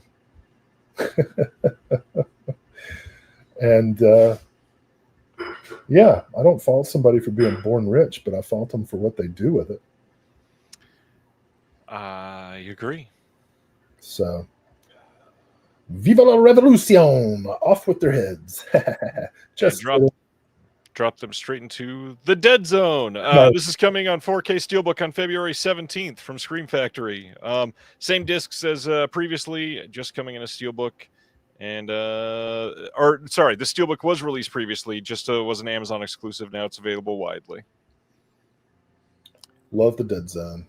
Great movie. Next up, Brotherhood of the Wolf, coming on to 4K Steelbook on February 17th. Again, the original theatrical poster art on the Steelbook. Love that they did that. However, should have released this the same time as the standard 4K for those that might want it. It's the same discs as before. Check it out. This is an Amazon exclusive, February 17th. Next up, another Amazon exclusive on the same day, February 17th, Child's Play 2 4K Steelbook to match the Child's Play Steelbook they did previously. And this is identical, Amazon exclusive, same art, or same art style, I guess. Then, February 17th, we've got a wide release 4K Steelbook of Dead Silence, same discs as previously. And I like this movie a lot. Have you seen Dead Silence? I was just going to talk about how it didn't work for me. I wanted to like it, just like Brotherhood of the Wolf. I wanted to like it, but I didn't. Brotherhood of the Wolf needed better effects. If it did, that movie would have been so much better. Yeah, I guess. All right.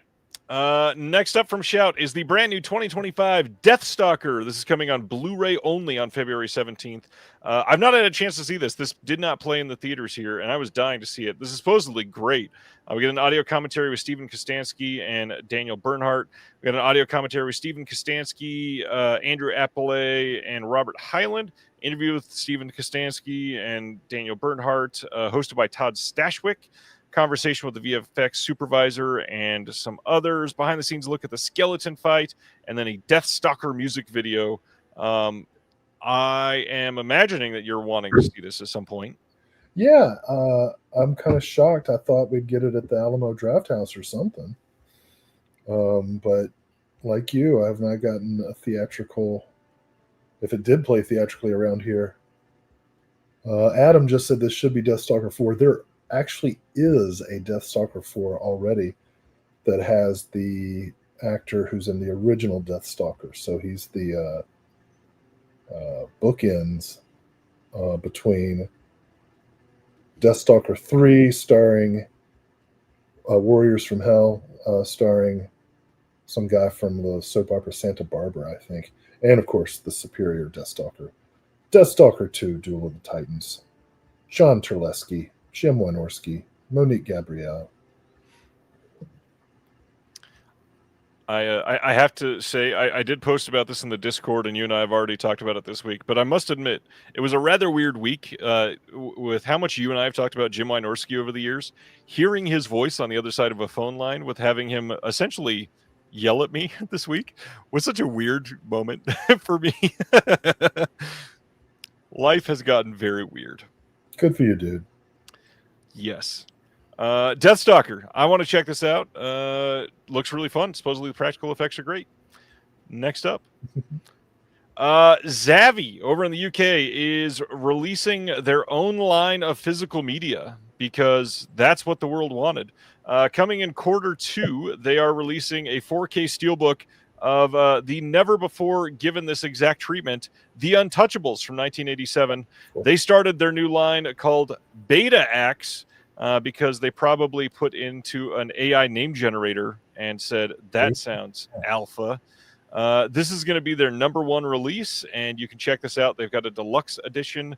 They also have a more limited edition that is with it. Lots of different options to choose from to make your packaging heart feel oh so very fulfilled, because that's the only thing they are offering you.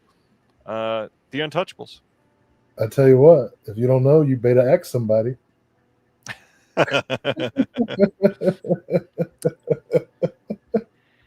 Yeah, this thing, if you get the most limited version of this release, it is starting at around 130 USD plus shipping. Untouchables. For the Untouchables, with a whole bunch of bloated packaging, by a company that is known for having just some of the worst packaging as far as like shipping worldwide. And acidic. I don't get it. Well, somebody's going to be excited. Craig, if that is supposed to be a play on the word Betamax, it doesn't work. Beta Axe. Beta Axe. It's like a flimsier, less effective axe. It's like an axe that the hatchet cheats on. Makes watch. It's the one that everybody always picks second. It's the Democratic Party.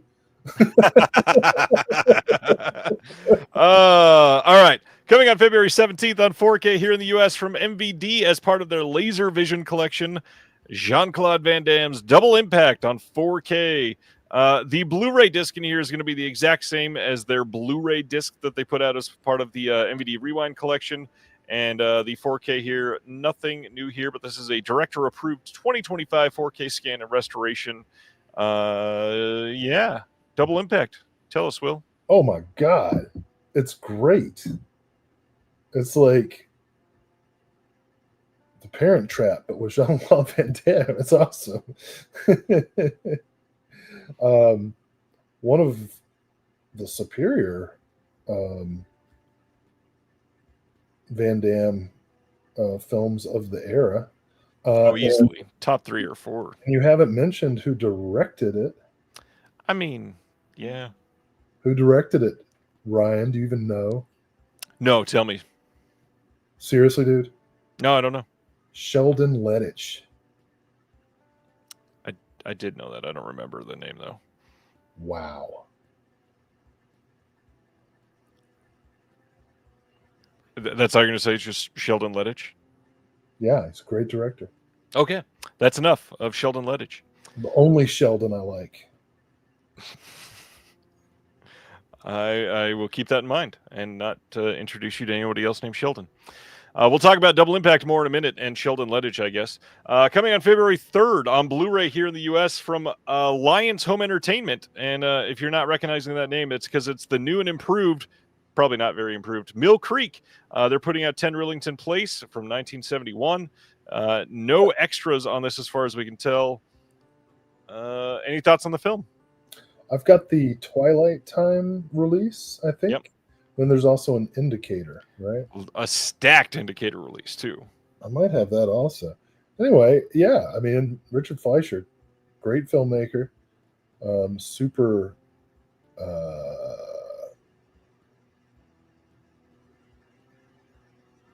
tense. Really, yeah, this is a good kind of thriller. Great movie. Yeah. John Hurt, Richard Attenborough. Yeah. Next, from the newly branded Mill Creek Alliance Home Entertainment, February 10th, a Blu-ray of Hanky Panky from 1982 with the one and only Mr. Gene Wilder, Gilda Radner, Kathleen Quinlan. This is directed by Sidney Poitier. Mm-hmm. Anything? I've never seen this, but this looks like fun to me. Sure does. Tell you what, if there's going to be any hanky-panky going on, bring my beta axe. So it can sit in the corner. Coming soon from Kino Lorber is a Blu-ray of The Prisoner of Zenda from 1979. This is another Peter Sellers film. They've announced a lot of Peter Sellers stuff lately. Yeah, love Peter Sellers. And then also from them soon is a 4K release of 1980's The Island. This is the one that we've talked about a few times. Scream Factory put this out years ago. Treasured Films put out a fairly loaded Blu-ray in the last couple of years over in the UK. This is directed by Michael Ritchie, director of many, many big films like Fletch, of course.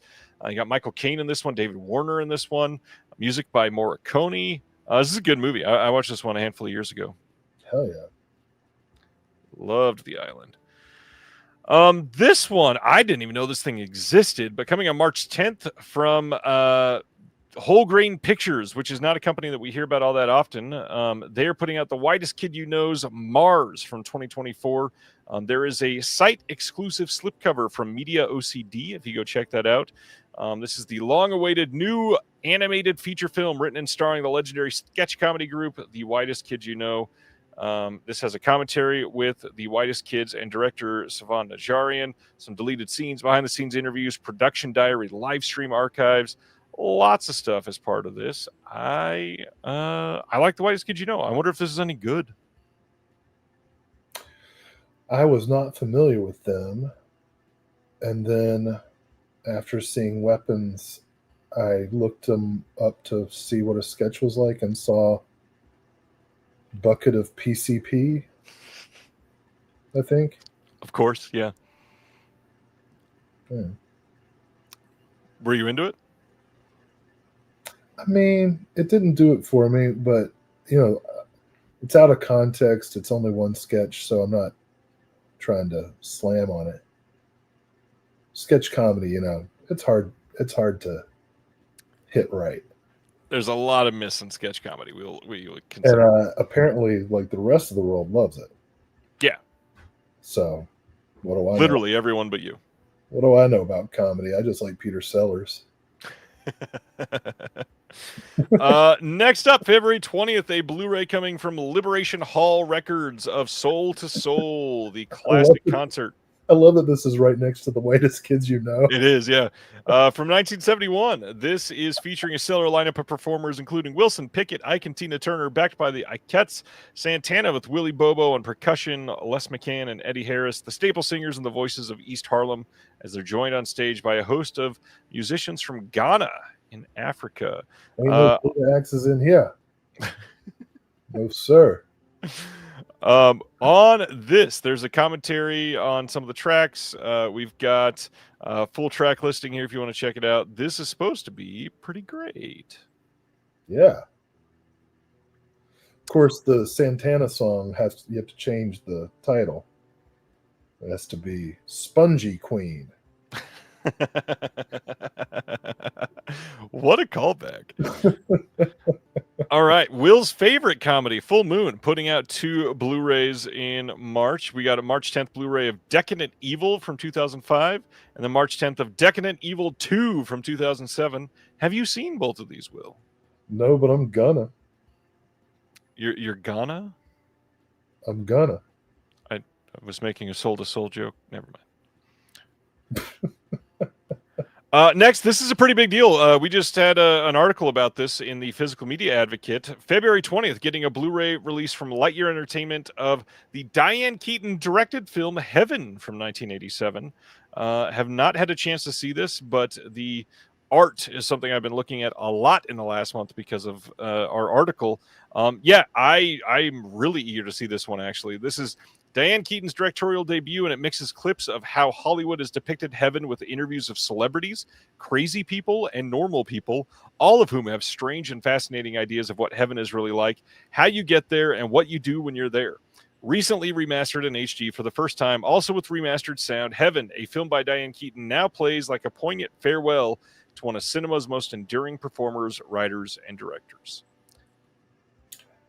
Well, I've heard that in heaven everything is fine. I have heard that as well. You've got your good thing, and I've got mine. I need to see this.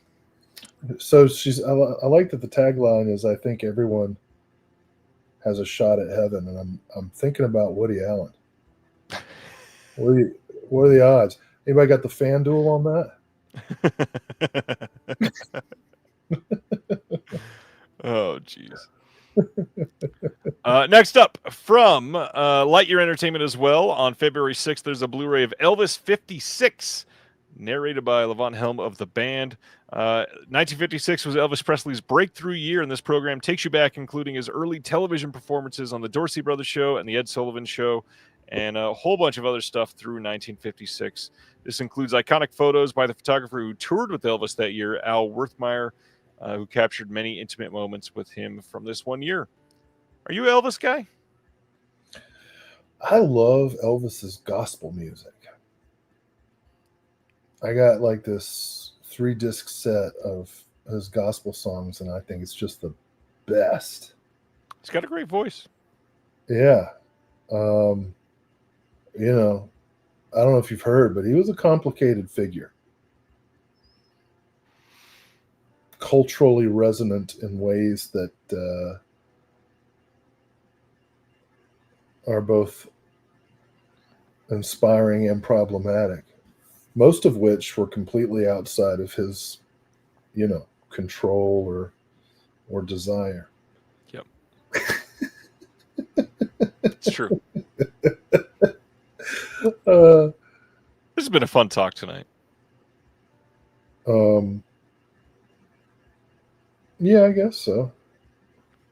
You know what else is fun? Oh, yeah, go ahead. Torturing people. Imprint's parent company, Via Vision, is putting out Saw 2. Saw 2 on 4K coming on February 25th in Australia. No new extras compared to the Lionsgate release that just came out here in the US, but the Disc 2 Blu-ray of this does include the unrated cut, just like the US release did. And if that's not enough Saw for you, you can also get Saw 3 on that same day with the same thing, the 4K of the theatrical cut and a Blu-ray of the unrated cut. And I love the Saw movies. So, check them out. You do? I do. I truly do. My wife and I went to almost every single one on opening day. Man. What's wrong with Saw, Will? Oh, they're just not for me. I think Saw 2. Saw 2 is the one with the twist, right? I don't want to spoil it for people who haven't seen the Saw movies. There's a twist in like 8 of the Saw movies. But like a time-sensitive twist. Now you're talking about 6 of the Saw movies. Okay. That is one of them, yes. Donnie Wahlberg? That one is 3. 3, I believe. You even know your Saw lore. I know that 6 is the best one. 6 is the best one. Because it's lampooning the healthcare system. They kill a bunch of HMOs, and I'm just like, go, Jigsaw, go. All right. Going to our next one, which you're going to be seeing double because it's Double Impact coming on 4K soon in the UK from 88 Films. They worked with MVD to put this out around the same time. You can check this out. It looks like there's going to be new artwork by Sean Longmore and a 20-page Perfect Bound book with a host of production and promotional stills and a dual a rigid slipcase with new artwork on there. I want that rigid slipcase. Everybody wants the quote chunky boxes, which, good Lord, am I tired of hearing that phrase in the Is that last what 6 they're months. called? Everybody is calling them chunky. I got a literal Instagram DM today about chunky boxes. Chunky boxes and spongy moths and beta axes. This is this episode is doing a lot for the English language. You were right. Donnie was part 2. Oh, Thanks, look at Carrie that. Mulligan. Thanks, Carrie. Should I say Carrie Mulligan or Carrie? Can I say Carrie? You say Miss Mulligan, please. Ms. Mulligan? I like Richard Mulligan. You like Richard Mulligan? Yeah, he's all right. You ever see that sitcom he did, Empty Nest? I like. I don't know why, but I wanted to go to take the bit a step further and say I like Martin Mull. I don't know why I went there. I love Martin Mull, man. I love his music.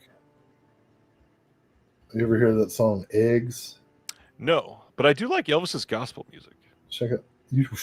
Hey, if you want to get into heaven, that's one step. You best. Woody Allen's probably playing that shit on repeat.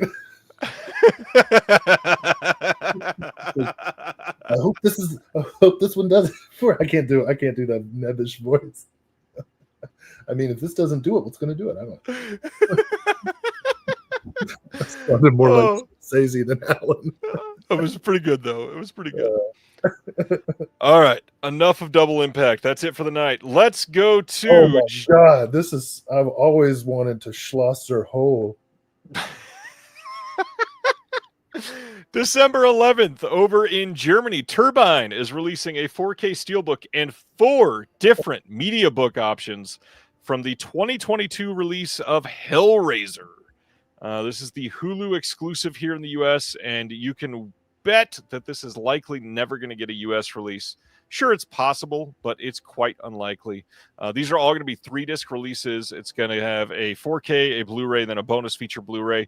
There are English language options as far as audio and subtitles. So if you want this, you can check it out. Say the full title of the release. Hellraiser, das Schlosser Hole. And that hole's going to be in your wallet. It's actually not that bad. This week, you could have pre-ordered the Steelbook from Brother Belial for $40. And for a German release that's 3 discs, 4K, that's not bad. You know how I know you're a Hellraiser fan? You got a chain wallet.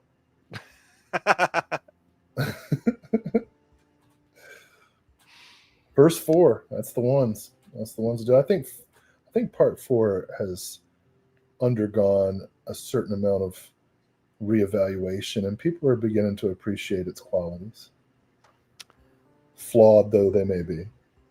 I think most of the Hellraiser movies are flawed in many ways. Whoa, dude. Whoa. But Whoa. The first 3 are very fun. You know where part 3 was filmed?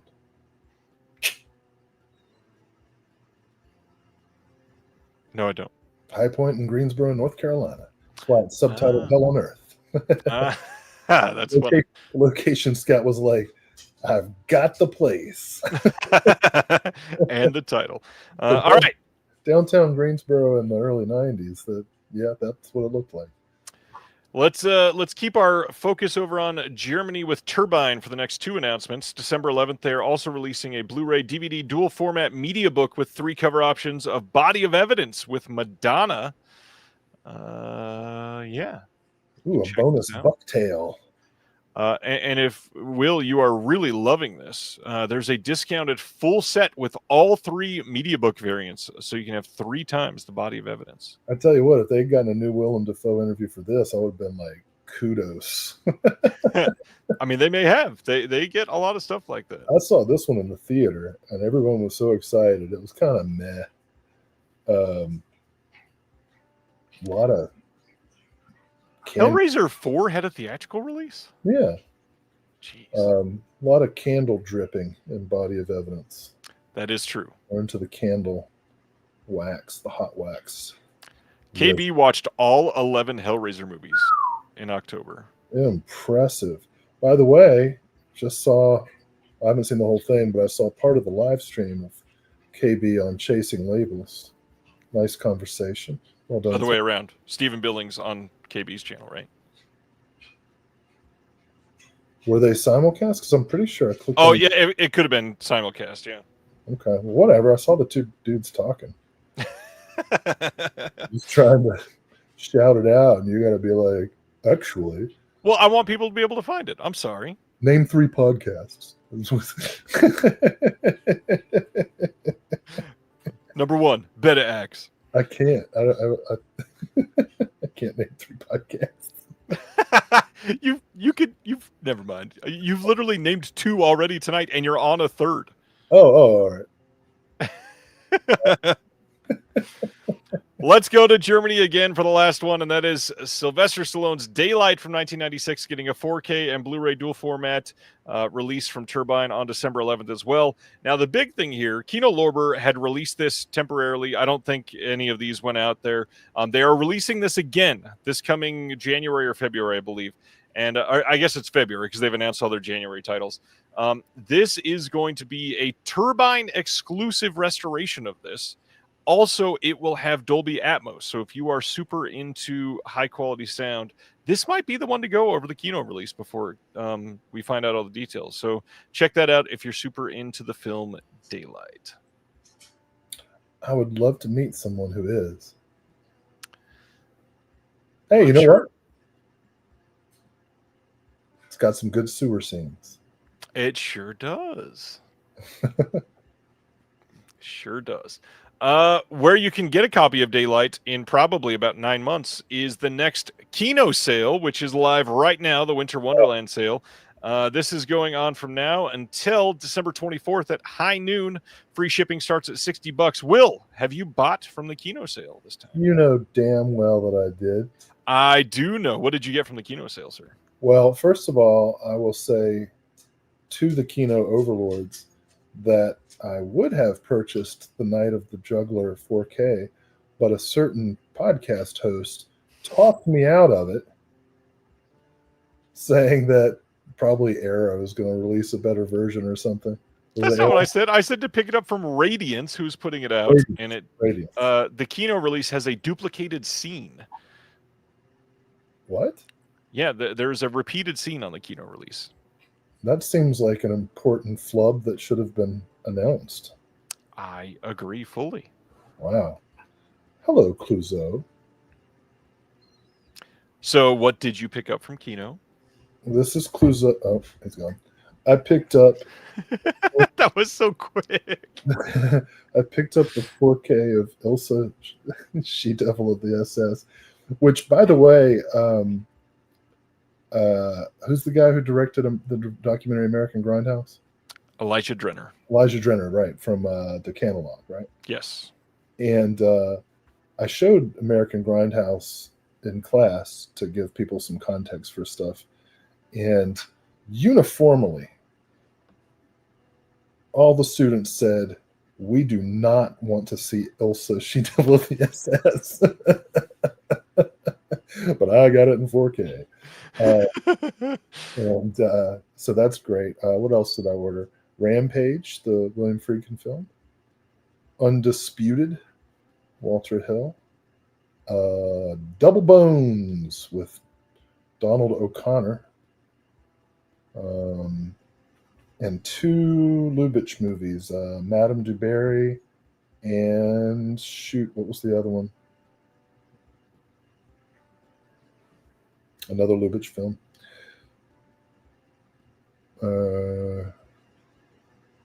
Well,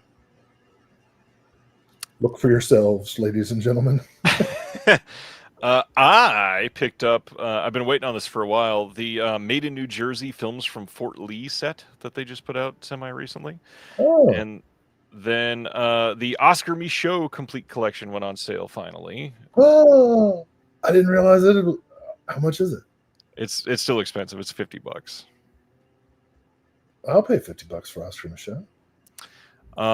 I picked up the King, a filmed record Montgomery to Memphis documentary. And just to keep the happiness flowing after that one, I picked up The Sorrow and the Pity. Been meaning to see that. My dog just puked.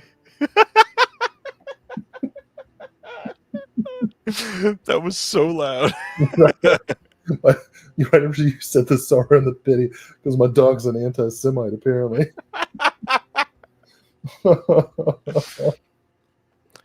Oh boy. I'm not cleaning that.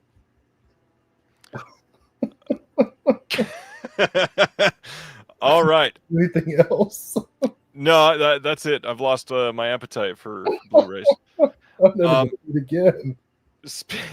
Speaking of Radiance putting out Night of the Juggler, let's talk about some new Radiance titles because these are pretty exciting. March 23rd, over in the UK, we are getting a box set from Radiance called Underworld Chronicles: 3 Yakuza Fables by Takashi Miike. Hell yeah. The best part is this is a mixed media release. If you're into that, you don't have to worry about making a choice compared to the US release. One of the films in here is a 4K, and that's Fudo. So we've got Fudo. Fudo's one of my favorites. Fudo, the New Generation, Agitator, and Deadly Outlaw Rekka are all in this box set.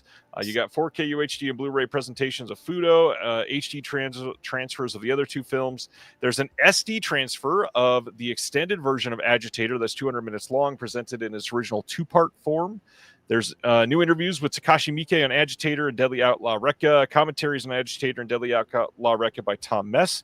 There's a commentary on Fudo with Miike and Shosuke Tanahara.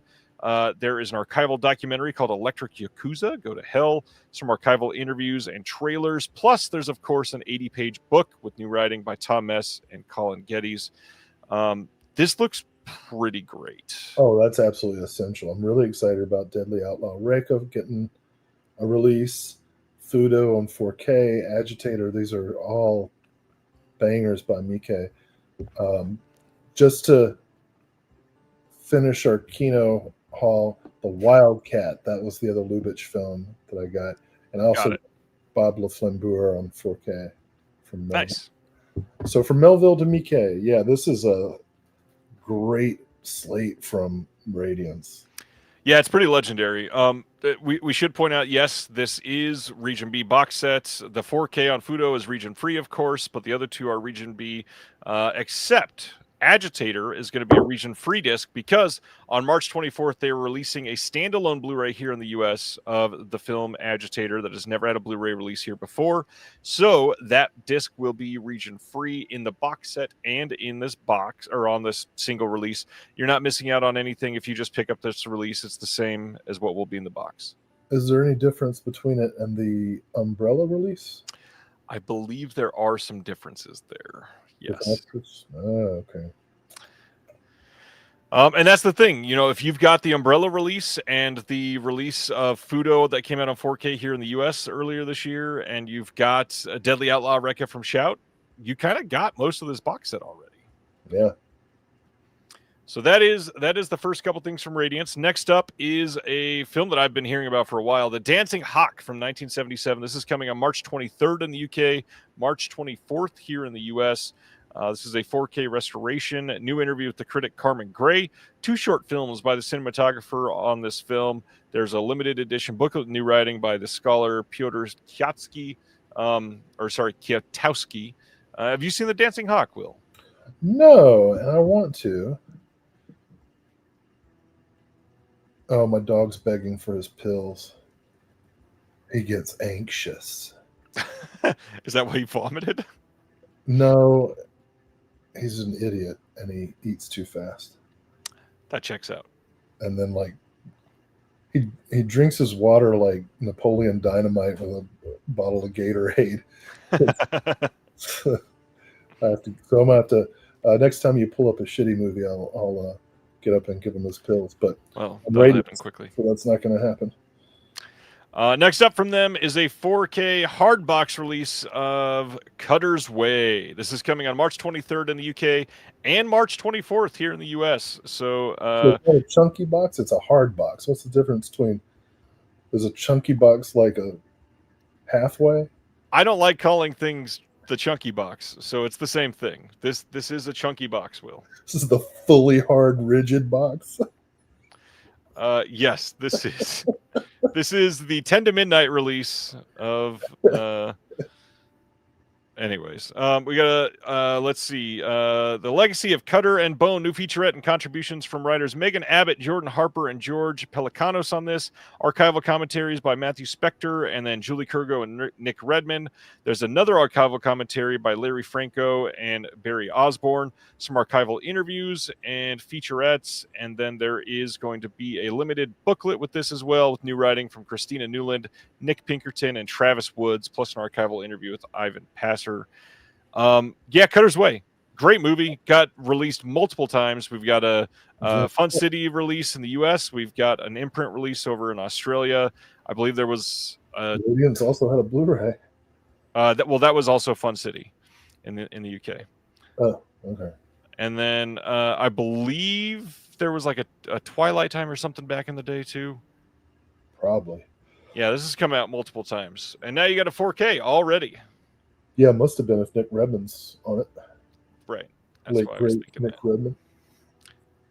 Came out in 2016 from Twilight Time. Have you seen Cutter's Way? Yeah, the Twilight Time edition, actually. So I do want to upgrade. I actually got that from Twilight Time, and they're going out of business sale. And I went nuts. I had just gotten, I don't know, some kind of windfall from one of my part-time jobs. And I was like, Twilight Time's going out of business. What? I've got to get every title because they'll never be released again. And it was ridiculous. I don't even want to say it was like $600 worth of Jesus. all deep discount because they were if I remember right, they were all like $11 or something. Yeah, and so then I get this delivery notification, but it hadn't been delivered, and I'm like trying to track it down. I end up getting some guy on the phone in the warehouse in Arizona, who's like, "Bro, we can't like refund that," and he found some tracking information that showed that it had been delivered to a dilapidated, abandoned house in the neighborhood next to my university. So I go out to this address, and it's this abandoned house, and on the porch are like 40 packages to random people. So I found mine. I was like, how lucky. And then I loaded all the other packages up in the back of my car and stole them. No, I'm just kidding. I notified the post office that these packages were there. But that was the most dramatic, nerdy day of my life. Like trying to calling all these people, excuse me, my package of Blu-ray film has been misdelivered. Nick Pinkerton told me to call you. Yeah. So anyway, all that is to say, time for an upgrade of Cutter's Way. Hopefully it gets delivered to your front door this time. Let's talk about the last one, which has to be slightly frustrating for everybody that just got the Larry Cohen box set from Shout Factory. Radiance on March 23rd over in the UK is releasing Special Effects from 1984 as the next title in their transmission line.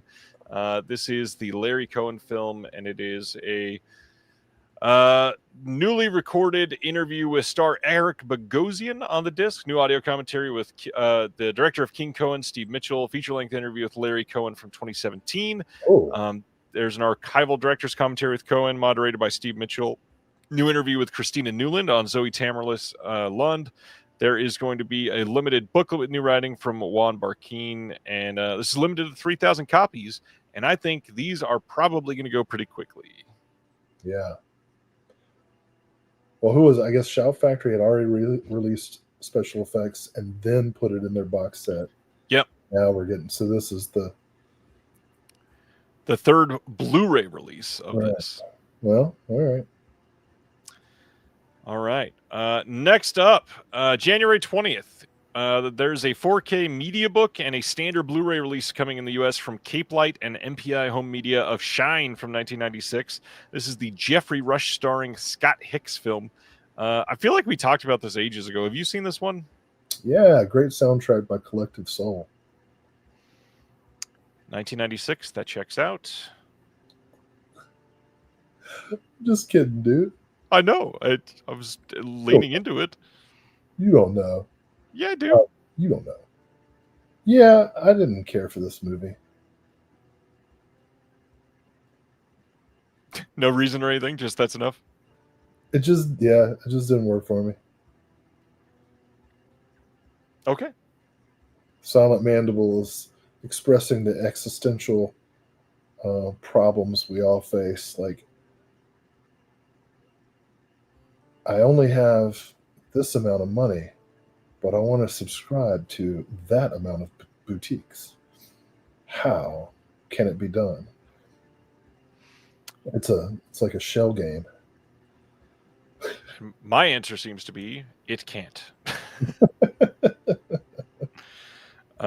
Next up, Falling Skies is getting a complete series Blu-ray release here in the U.S. on January 6th. This is the Noah Wyle show that I've heard is pretty good for at least 2 of its 5 seasons.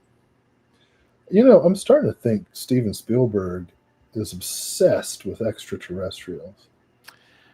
Isn't his next film supposed to be extraterrestrial related too? I wouldn't know. But Falling Skies, Taken, what else did he produce that was on TV that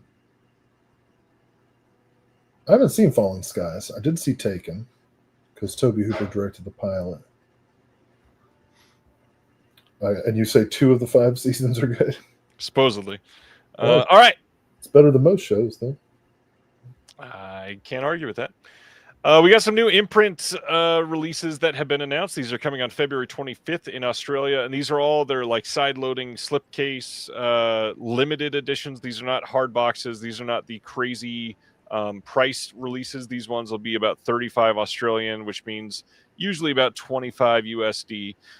First up, we've got Against All Odds from 1984. This is adapted from the novel Build My Gallows High.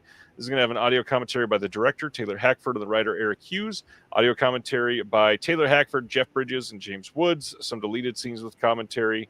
And that is it on this one. Damn, look at that cover. Against All Odds, Jeff Bridges is doing that ab crunch. Look at that.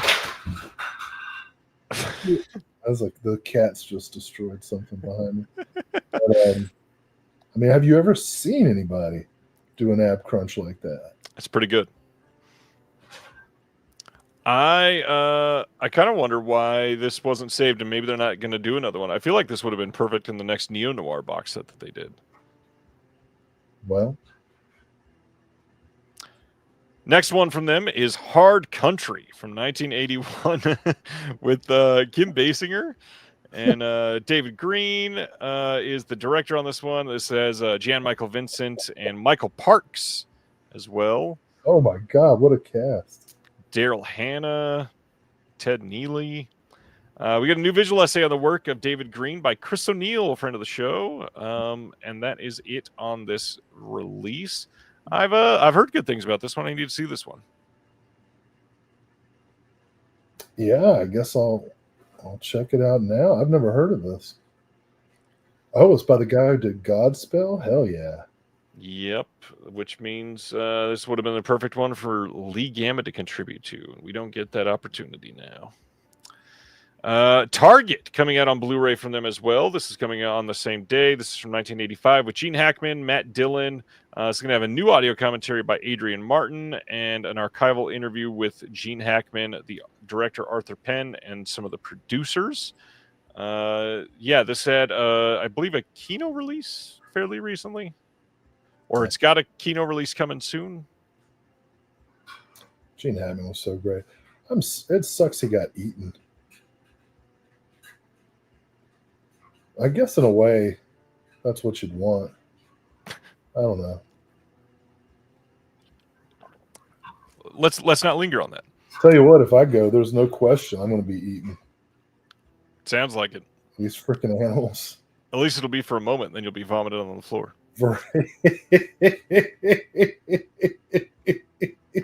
Oh, Master died. The dignity of human life, to be just vomited on the floor. That's the end of you. Yeah, this came from Kino March of 2024. And then next up is High Road to China on the same day. This is a Tom Selleck film, sorry. New audio commentary by Steve Mitchell, some archival interviews on this one as well. I have never seen this one. Supposedly, this is meant to be like an Indiana Jones type of movie. Have you seen this one? No, I haven't. All right, next up. That sounds great, though. Yes. We've got King David as the next one. This is from Imprint as well. This is coming on February 25th, starring Richard Gere. Also stars Edward Woodward, Dennis Quilley. New visual essay by Suzanne Boland on this one. New commentary by Jim Hemphill. I don't know this movie at all. So Richard Gere becomes like the king of Israel? It's the epic chronicle of the life of David, a young shepherd who became king of Israel. It begins in the year 1000 BC and follows his rise from a humble warrior to beloved monarch as he faces betrayal, sacrifice, and the weight of destiny. Yeah, and Richard Gere is the king of the Jews. That's what it sounds like. And then he becomes a Buddhist. He wants everybody's religious heritage. He's aiming for that Diane Keaton movie. Next up is Cross Creek from 1983, also coming from Imprint. This is with Mary Steenburgen. New audio commentary by Scott Harrison on this one. A look back with Mary Steenburgen from 2002. And that is it for this one. Didn't Kino put out Cross Creek? They did on October 15th of 2024. Okay, I have that. I love Martin Ritt, man. The Brotherhood. What a great movie. Cross Creek. I don't think I've watched that yet. Well, I'm curious if you've seen anything starring Louise Brooks, because Flickr Alley is putting out, as part of their Flickr Fusion series, a release called A Focus on Louise Brooks. This is coming on January 13th. If you order from their website, you can get an exclusive slipcover on this one. This is going to be a unique sort of, I don't know, like snippet disc, kind of. They're kind of throwing some things together on this. So there is stuff from The Street of Forgotten Men, and then we've got American Venus, Just Another Blonde, and Now We're in the Air. And I don't think any of those are fully featured here. This is going to be an interesting release. I'm curious if this is one. Obviously, it's like a historical curio and quite important, but I don't see this one getting a lot of replay for many people. So it's like snippets? Yeah, essentially, that's what it feels like. Yeah. No. Yeah. Well, I'm into it. I was just talking about her a couple months ago on the Tumbleweeds and TV Cowboys podcast, because her final film in 1938 was George Sherman directed Republic B film with John Wayne called Overland Stage Raiders. And that was it. 1938. That was her last film. She ended up going into the escort business before becoming a really great memoirist and writer. I don't know. She's a really interesting character and has that iconic look that. Indeed. Right.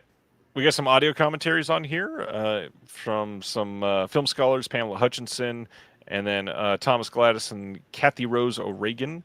There's Looking at Lulu, exploring the fascinating behind-the-scenes life of Louise Brooks with an extended featurette hosted by Pamela Hutchinson. Some image galleries, a booklet insert with an essay by Thomas Gladys and Rob Byrne, and Blu-ray authoring by Fidelity in Motion as usual. Check it out. It's a region-free disc. Yeah, I'll get that. Next up, we've got Seal coming on 4K and Blu-ray on February 13th from Mercury Studios. This is going to be a worldwide release. This is his concert film from 2024 called Purpose.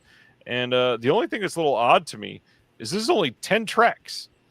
I feel like for something that they're looking back on 2 full albums of his career, and they recorded 10 tracks to put on the disc. Well, I think Seal has a great message for Netflix, which is we're never going to survive unless we get a little 4K.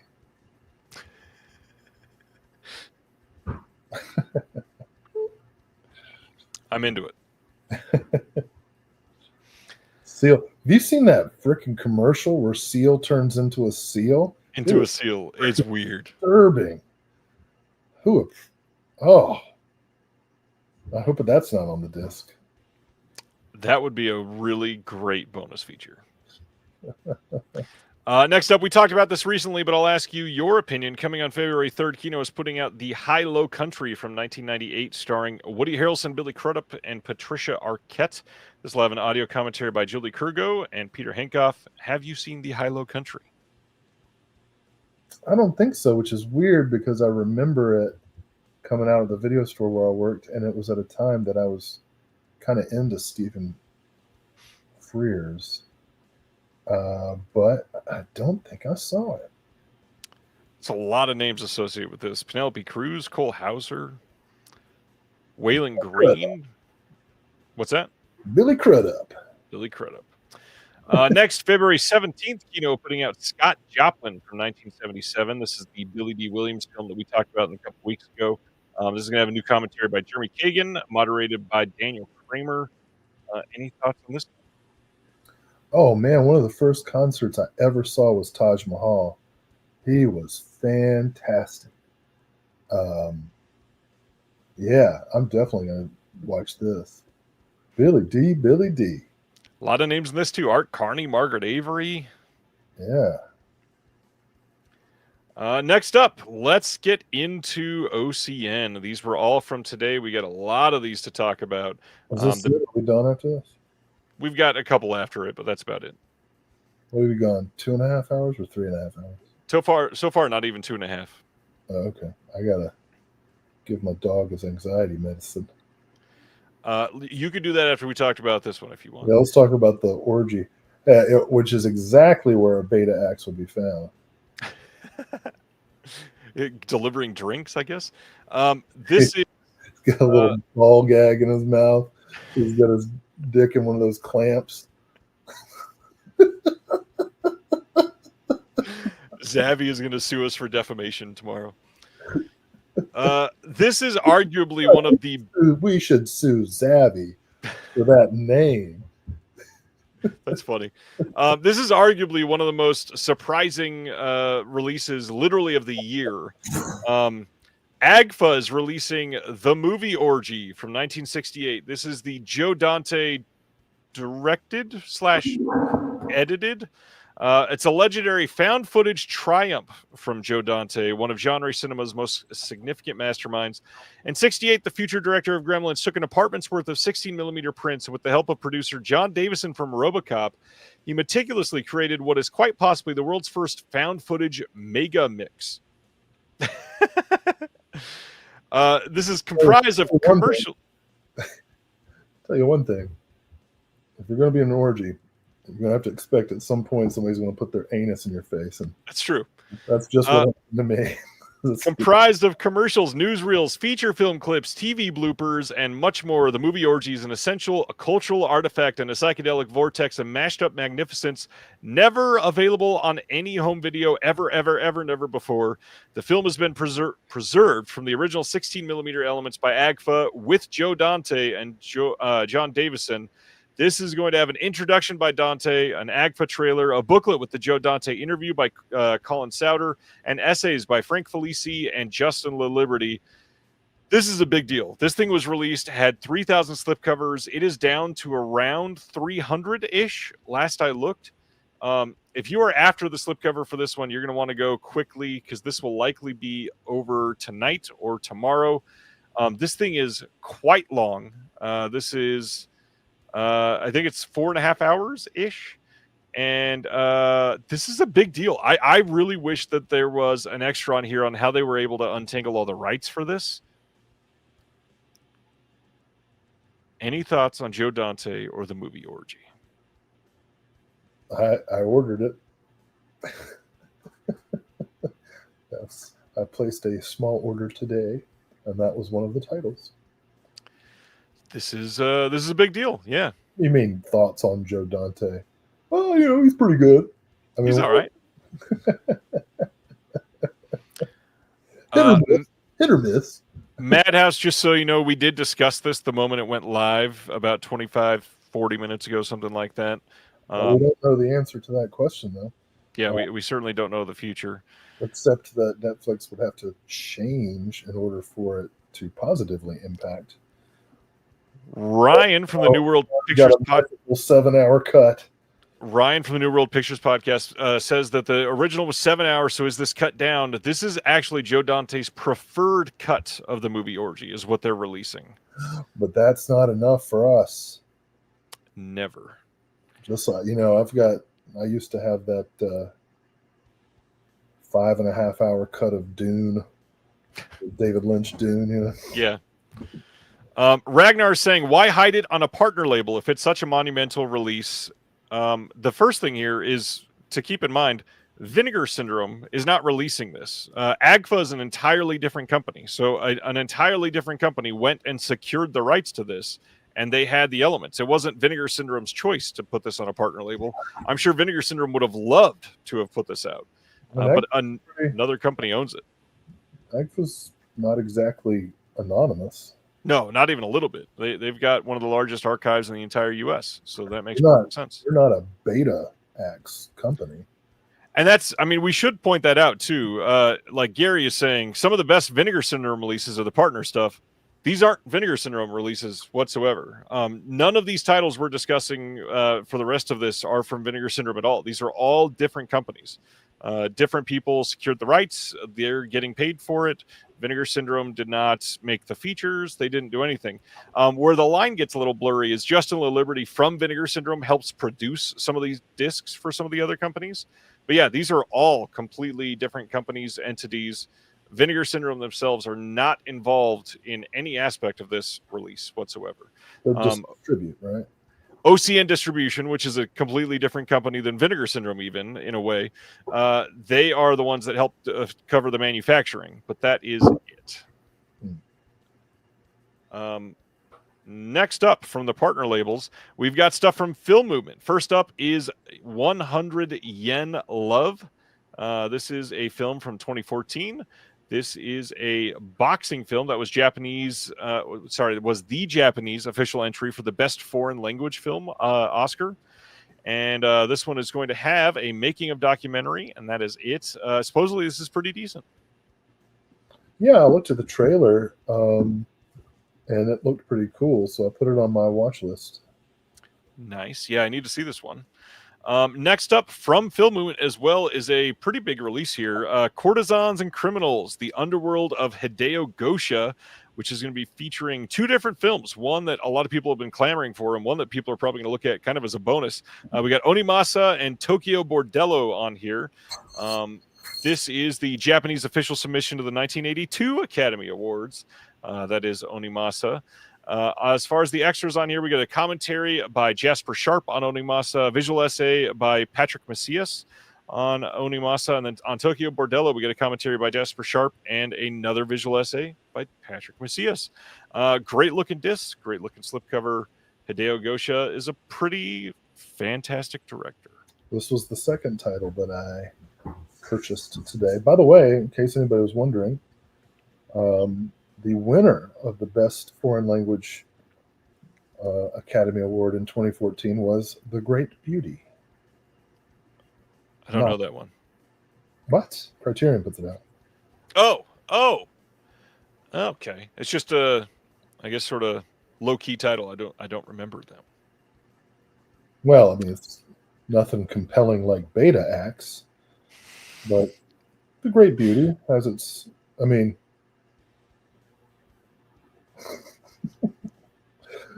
I don't think it was called the Great Beauty in Italy. That would make sense. It was like Il Gran Bellissima. Do you know what some people say when they see something beautiful? They say, damn. And the next title is The Dam Busters on 4K from Film Movement. This is available this month. It is coming in one of the hard shell outer box releases with the slipcover on the inside. This is a pretty big film with Michael Redgrave. This is an epic war story of World War II from 1955. 3-disc set, 4K, and 2 region-locked A Blu-rays. There's a making of the Dam Busters commentary with Howard S. Berger, who's it's his birthday today. Happy birthday, Howard. Steve Mitchell on the commentary with Howard there. We got the widescreen edition of the film. There is the Sir Barnes Wallace documentary. Some featurettes here as well. The Dam Busters. Have you seen this one, Will? No, but I've read about it and I want to see it. I watched the trailer today and noted that even in the trailer you can see the influence it had on the Death Star attack. Yep. In Star Wars. It was striking, like shot for shot, which made me even more intrigued to see it. So this is on my, December is the hardest release month for the partner labels. It sure is. But man, these 4Ks are just a little bit out of my price point right now. So that's how it is. But I'm definitely I want to pick it up. I'm going to at least figure out a way to see it. The Dam Busters. Going to our next one. This is going to be from Wild Eye, and it's the Tiffany Shepis, friend of the channel, Tiffany Shepis, starring Asylum of Darkness. I did put this in the cart as well today. We'll see. Great cast. This is from 2013. We've got a director supervised transfer from the original 35mm elements on this one. We got a commentary with the director and Nick Baldassare. Commentary with Tony Strauss. We've got a director interview. We've got some other interviews on here as well. There is no Tiffany Shepis interview. Why not? We've got some short films. The Escape, short film Distance Between 2 Points, short film He. There's short film Horatio's Hamlet. There is going to be a 12-page booklet with Tony Strauss writing on that one as well. Never seen this one. I am curious to check it out. Yep. Adding it to my Shepis collection. Growing by the day. Next one is from Shudder, and this is from 2023, and it is Bad Things. Bad Things. This one looks and sounds interesting. It says, when a group of friends escape the city to spend the weekend in an abandoned hotel, a pervading eerie energy begins to illuminate the cracks in their little family unit. Ruthie Nod inherits the hotel from her grandmother, and with bad childhood memories threatening to burst to the surface, Ruthie wants to sell the hotel and never return. But her partner, Cal, drags her there in the hopes of returning it to its former glory. They are joined by their amiable friend Maddie and mysterious grifter Fran. As the friends dance, cook, flirt, and fight, they find themselves entwined in the hotel's seductive embrace and start doing bad things to each other. So we're going to have a new audio commentary with the director. There is going to be a new video interview with the director, cinematographer, and the production designer. There's some archival interviews, some stills galleries, new visual essay by Alexandra West, new booklet with writing by Alexandra Heller Nicholas. And I have not seen this. I know you are into Shudder often. Have you checked this one out? No, I added it to my queue, so I'm going to try and give it a watch this weekend along with some of the other Shudder announcements. Ronnie says Bad Things was okay. Thanks, Ronnie. That's better than terrible. Next up from Shudder is 2021's Slapface. This is a boy deals with the loss of his mother by creating a dangerous relationship with a monster rumored to live in the woods. So we're going to have a commentary with the writer and director. There is going to be another commentary with the writer, director, and then one of the producers, Mike Manning, and the actor, August Maturo. Cast and director Q&A, and then an interview with the writer, director, a short film called Slapface, behind-the-scenes photo gallery, and a book with new writing by B.J. Colangelo and Philip Escott from Second Sight. So, yeah, it looks like an interesting release. Yeah. I'll check that out maybe this weekend as well. I watched the trailer, was not as compelled, but did it look like anything? Like it was influenced by anything? I didn't pick up on it, but I wasn't like studying it. I was just trying to see if it looked good from the trailer. But I try not to judge movies by the trailer. Like if a trailer is great, then I'll check it out. Sometimes I'm disappointed. Sometimes the trailer's terrible. I'll check it out and it's great. One thing I know from having worked with John Daly, you can make a great trailer out of any movie. That is true. That is so true. John is amazing at trailers. He is the Lenny Riefenstahl of TerrorVision.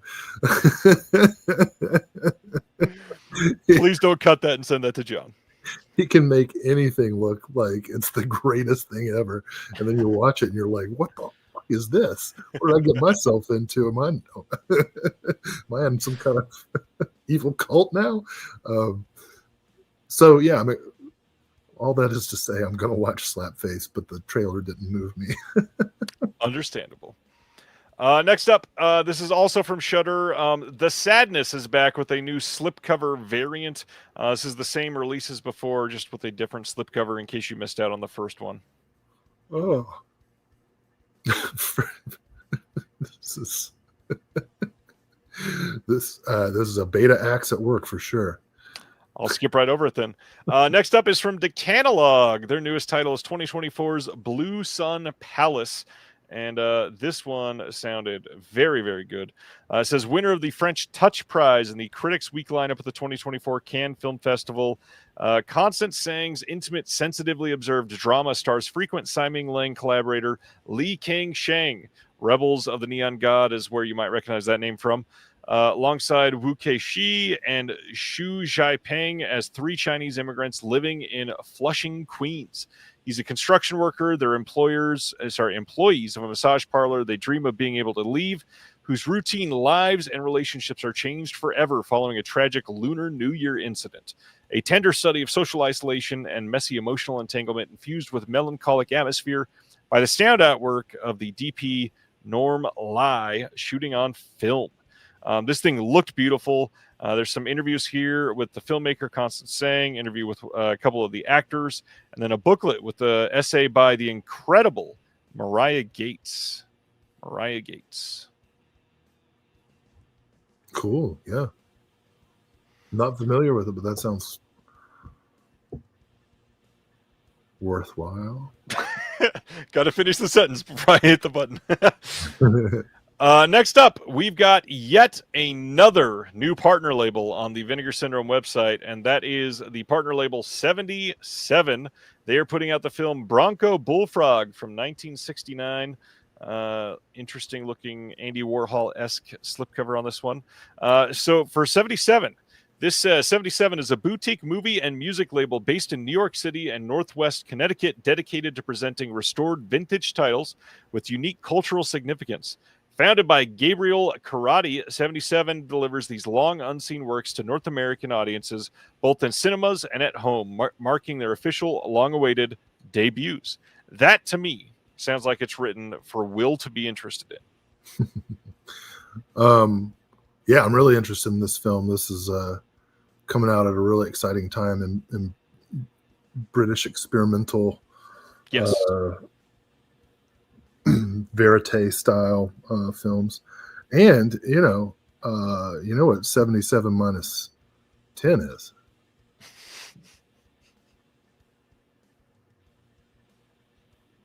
Do you know? Yes. Does anybody know? I think this is significant. Something for the Gen Zers. Yeah. Is that what they are? I think so. Or Gen Alpha or Gen Beta X.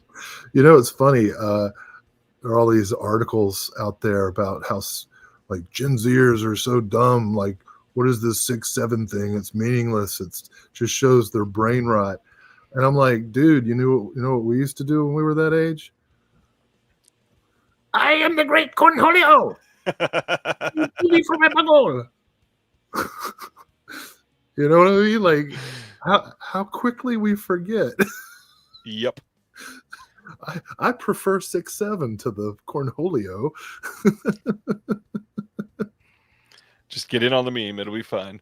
So yeah, this sounds incredible. This says everybody's an actor. This is a 30-minute documentary charting the legendary theater director Joan Littlewood's teen acting workshops with future Bronco Bullfrog cast members. There's an interview from 1968 of Joan Littlewood. In the company of Joan from 2016, there's a feature-length doc about the life and work of Joan. All kinds of like never before seen Q&A, trailers, teasers, new commentary by the director of photography, Adam Barker Mill. There's a Cinema 60 podcast episode on Bronco Bullfrog hosted by Bart DeLauro and Jenna Ipkar, a book with new essays by Christina Newland. I mean, yeah, this is supposedly an incredible movie that has just been long forgotten on home video. Sounds like it's going to be an incredible release for the first one for a promising label. Yeah, this is in my like second round purchase. That makes sense. If I get any Christmas money or we invoice the money. Next up is yet another new partner label.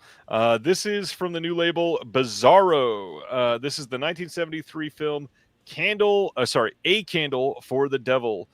So a little bit about Bizarro. Bizarro is dedicated to unearthing the boldest, most original visions in Spanish cinema. Films that are as darling, provocative, and offbeat as they are artistically distinctive. Whether restoring lost cult treasures or bringing overlooked gems to new audiences, Bizarro offers a curated selection for cinephiles craving the unexpected. In Spanish, Bizarro means both strange and brave, a name that reflects our commitment to cinema at its most unconventional. Proudly partnering with OCN, we invite viewers to discover the fearless and extraordinary from Spain's cinematic underground, restored and celebrated for a new generation. Wow, Eugenio Martin, right? Horror Express. Yeah, I ordered. This was one that I ordered in my cart today. That checks out. This was a unsung horrors title back in the day, so it's nice to see that get out. Hopefully, more than 1,000 people will finally watch this on Letterboxd. I am thinking back, and I don't know the answer to this. If anybody knows the answer, please let me know in the chat. The individual that, and I apologize, I'm not remembering their name right now, but the guy that curated the Exorcismo box set for Severin that was on the Severin podcast with them seemed to indicate that he was starting a label. And this is all about Spanish cinema. Like, to me, it seems like, is this him? I would like to know if that's the same guy. Logically, it checks out. If it's a Spanish cinema label and he's over in Spain curating a Spanish box set for Severin, this is likely the same person. Would love to find that out. Do some sleuthing, and if you can't get into heaven, burn a candle for the devil. This is going to be presented in both its original Spanish language soundtrack with newly subs and the English dub track. There is going to be a new appreciation by Angel Sala, who's the director of Sitges. There is going to be a new interview with Eugenio Martin's partner, Lone Fleming. There is a retrospective interview with Vic Winter, and then an interview with Judy Geeson, alternate English language titles. Yeah, this sounds like a great first release too. I'm pretty stoked on this one. Yeah. And it's a 4K release. That's a big deal. This did get a Blu-ray release a while ago, but nice to see this upgraded. And good looking slipcover. Nice choice on the art. Nice choice on the title. I wish them well. Looks elegant. Next up is from Club Super 8. This is the Swedish label that has only been around for a few titles so far with OCN. And this is 1962's The Doll. The Doll. This one sounds and looks kind of weird. I like it. The Odd Night Watchman Lundgren lives alone in an old building filled with strange tenants. He falls in love with a mannequin in the shop where he works and manages to steal it and bring it home. London begins to buy clothes and presents, believing that the doll is alive and talking to him. The neighbors become suspicious and react strongly to his sick inclinations. This is a horror drama directed by the masterful Arne Mattsson and with the screenplay by Lars Forsell, a member of the Swedish Academy. This is going to be a region-free disc. There's a visual essay by Rikard Gramfors, who is the owner of Club Super 8. There is an intro by Mats Helga Olsen that is 40 minutes. That's a heck of an intro. There is some trailers on here. There's an audio commentary by Jani Hivjonen and Rikard Gramfors. That name was probably butchered. I hope that was close. There is a poster and photo gallery. There is also a bonus feature film, Eben Lunden. This is from 1973 and sounds and looks pretty good. Jared Honor from Mono Macabro was talking about seeing this one years ago and gave it a light recommendation. Probably not for everybody, but it sounds pretty good. Well, the original Swedish title is Vaxstaken, and as you know, I am Vaxstaken skeptic. But I'm not ruling it out. Understandable. Let's see. This is not on RFK Jr.'s recommended list. Our buddy Alex is here, and he says, Big Willie style, Papa's here. What's up, Alex? The sequel was called The Doll 2 On the Move, says Carrie Mulligan. That is, I don't know if that's a joke or not. That's the best part. The soundtrack was by, also by Vaxstaken, doing. I thought that was Nightmare on Elm Street 3. Right, doing Doll Warriors. Mannequin Warriors. Let's make it make sense. That was so dumb. Next up, Canadian International Pictures had released this prior, but East End Hustle is available again with a new slipcover. This is a 4K release, just like the original one. Everything is the same, just a new slipcover. Check it out. Yeah, I really want to get this one. I watched the trailer again, and the extras look great, and I just love the dialogue. You know, if you don't stay out of my heroin, I'm going to take you out. You can't just come in horning in on my territory, you know. The accents tonight are pretty good. This is the East End. You know, you go out there and you go back to Alberta where you came from there, you hoser. That went on a boot 2 seconds longer than I expected. Next up. That's what she said. Oh, hey, bow. Bleeding Skull has put out their new title, which is 2016's Fujijukai.mov. This is a film by Katsumi Sakashida. This is a film shot entirely on iPhone, and the slipcover for this one has sold out already today. Oh, damn. That was Yes. in my round 2 list. So when you say sold out, you mean the slipcovers or? Yeah, that's what I said. The slipcover is sold out already. Oh, okay.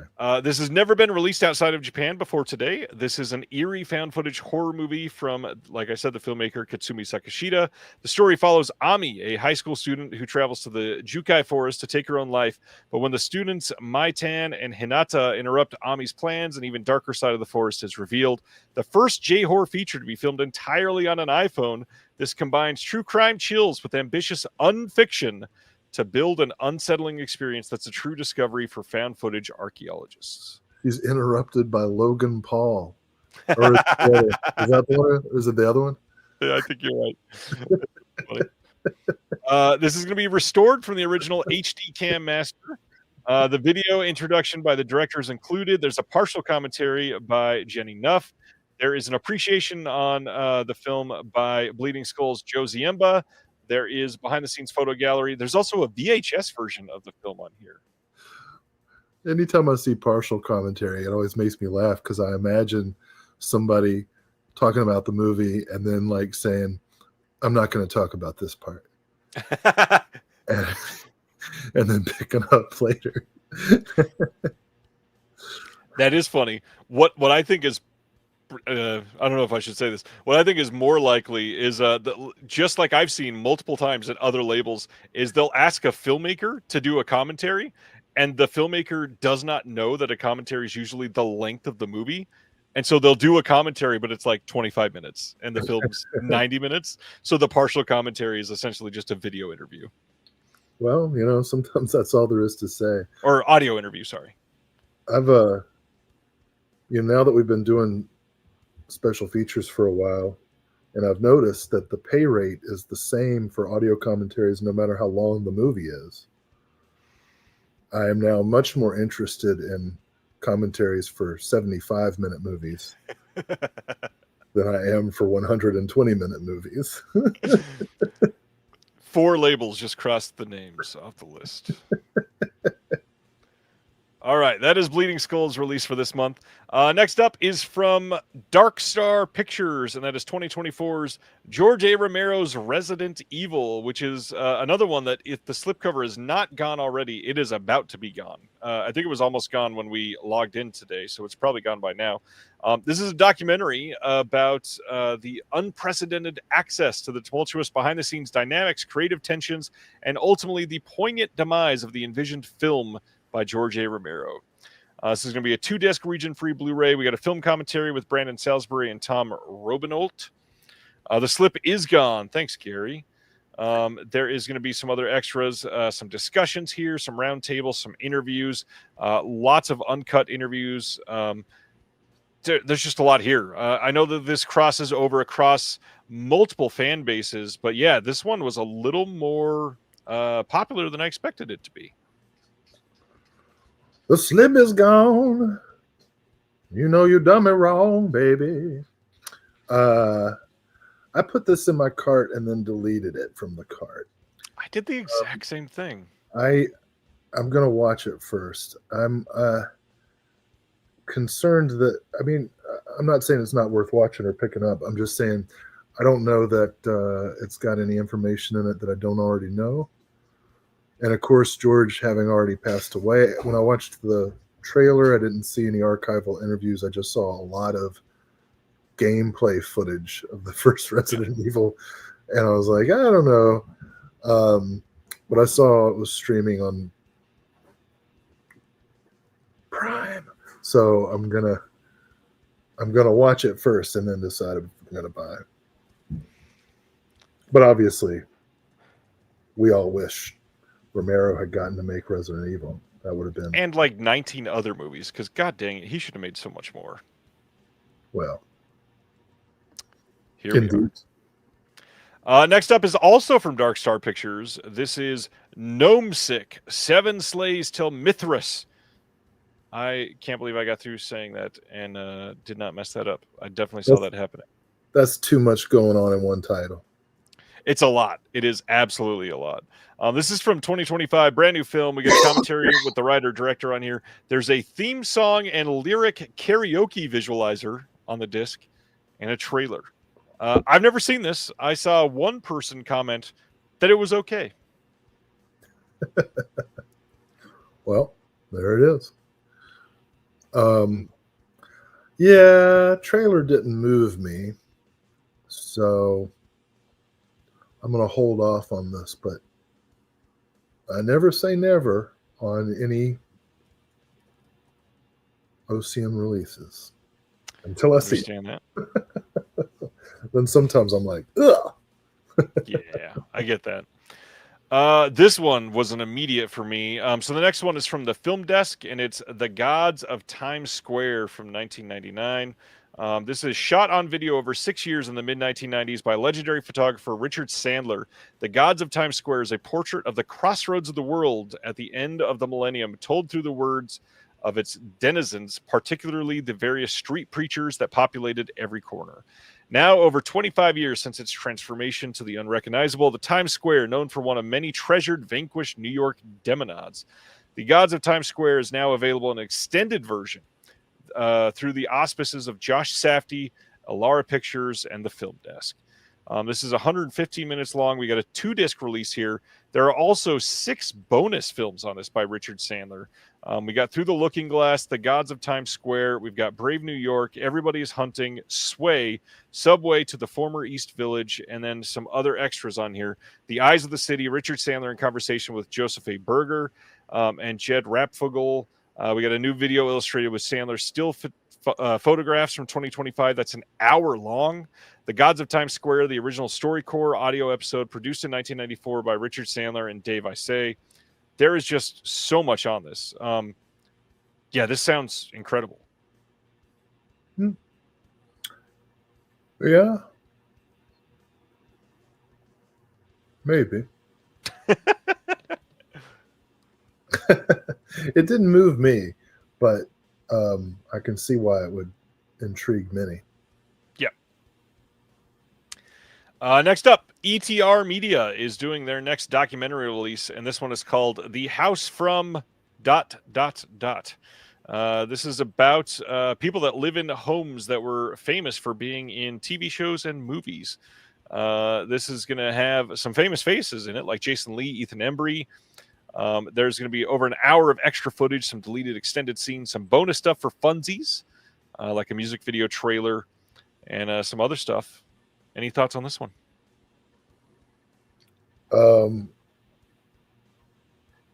I thought it was at first Matthew Lawrence from like the Lawrence brothers, like Joey Lawrence. Right. But it's not, right? I don't believe it is. Oh, that's too bad. I'd want to live in the Blossom house. What do you think is the most annoying house to live in from any pop culture? Well, in my opinionation, it would have to be like, what do you mean annoying house? Like if you lived in that house and there were people that would come up and do something annoying or always be in your driveway or something. Well, I mean, they'd all be annoying if people were coming up into your driveway. I mean, it depends on what they're doing. Like the Breaking Bad house in Albuquerque, supposedly the one with the famous shot of the pizza on the roof. People used to come and bring pizzas, and I don't know. That's really dumb. Yeah. Why would anybody do that? Because people do not have any couth. Couth? It's true. I just, I'm constantly surprised why people do the things they do. Like, I don't know. I feel like, am I some kind of weirdo? Am I dissociated from my emotional core? Like, it just never occurs to me to do half the things that people do. For example, eating pizza on top of somebody's roof, or I never said eating. From the show, they throw a pizza. That's how cool. Yeah, I don't know. So, I don't know. I'll probably check this out if it's streaming somewhere first. It is likely a Tubi documentary. Okay. I like Tubi. Next up, Cartoona releasing a new slipcover for Hundreds of Beavers. And again, if this hasn't sold out, it is probably selling out very soon. This is well on its way to being one of the, if not the best-selling partner label title ever, literally. This film has sold so many copies. This movie is legendary. It's kind of crazy. Haven't seen it yet. It's really funny. I love this movie. Everybody says that. Next up, Utopia putting up Hung Up on a Dream, the Zombies documentary from 2025, brand new. This is the first ever feature documentary nearly 60 years after they met as teenagers. This is going to be directed by Robert Schwartzman. We got two Q&As from the New Art Theater, both in full, night 1 and night 2. Both are almost an hour long. There's also a trailer on here. Are you a zombies guy? Yeah, I put this one in my cart and deleted it too. I love the zombies. But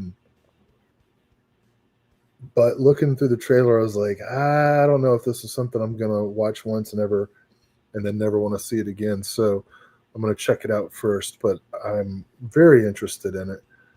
They have kind of tragic story. They should have been one of the biggest bands in the world.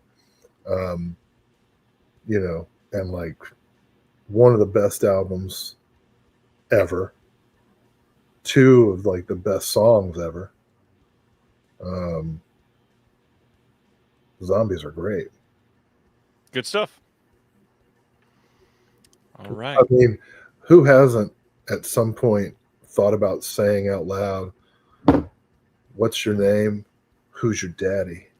You know, like how cool would you be? Way, way cooler than throwing a pizza. Agreed.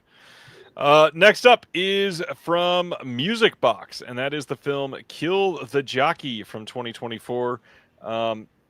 This one does look really good. It says, once renowned jockey Remo Manfredi has run out of track, perpetually inebriated, hopped up on horse drugs, and in hock to a minor mafioso. Remo seems to have a death wish. His girlfriend and fellow jockey Abril is pregnant, but more invested in this libidinous equestrian underworld than in their drab domestic existence. Remo's only hope of getting out of debt and starting a new life is riding on Mishima, a thoroughbred specifically imported from Japan for his next big race. When Mishima leaps over his fence, Remo winds up in the hospital with a life-threatening concussion. Hunted by the mob and replaced in Abril's bed by the alluring Anna, Remo dons a disguise and finds himself as herself, wandering the streets of Buenos Aires in a striking mink coat and going by the name Dolores. A wild and surreal crime comedy from Luis Ortega, Kill the Jockey explores the fluidity of identity, desire, and animal magnetism in a wholly original and unpredictable register. Check out my new album collaborating with Dillinger Escape Plan, Libidinous Equestrian Underworld. Coming soon from Amphetamine Reptile Records. Yeah, this looks like a cool flick. I'm gonna check it. We got an interview on here and an image gallery and a teaser and trailer, and that is it. But yeah, this looks and sounds fantastic. Next one is from Kim Stim, and this is the Left Behind Daughters trilogy. And I had to pick this one up because I like to be absolutely gutted when I watch movies sometimes, and this sounds like I will be when watching this. That's why you like the Saw films. Yeah, this sounds really great. Spanning more than a decade, this is a radical trilogy from husband and wife filmmakers Huang Ji and Ryuji Otsuka. This is powerfully examining the plight of young women in China through 3 intimately observed coming-of-age stories. This is going to have a 2-disc release, trailers for all 3 films, and then a book with new writing by Ryan Swen. Kim Stim has done some great work so far. Looks like a great release. Very curious if anybody's seen this one and has some feelings to share because it sounds just incredible. Of course, I messed that up and clicked away when Will walked away.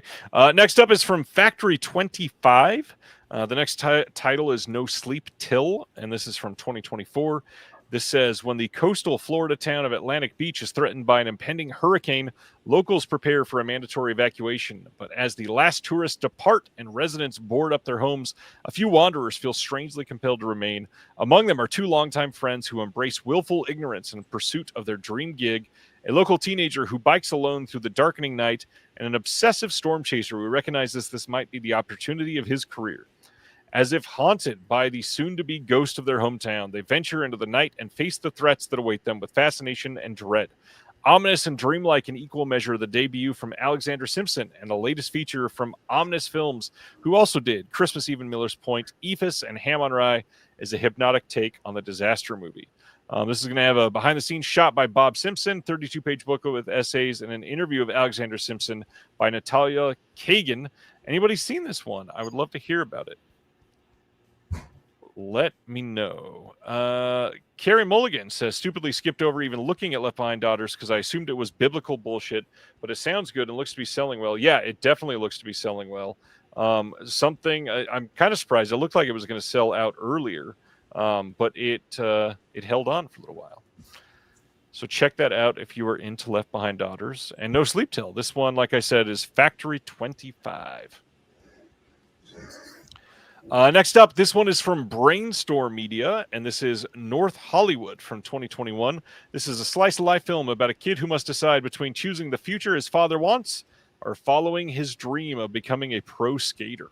This is going to include the theatrical and director's cut versions of the movie, a commentary with the writer-director Mikey Alfred, one of the actresses, Miranda Cosgrove, costume designer, the cinematographer, and then another actor, Ryder McLaughlin.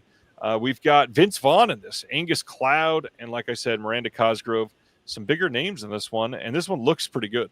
I'm kind of curious if Will was going to get this one. What about you? Anybody else after this one? Let me know.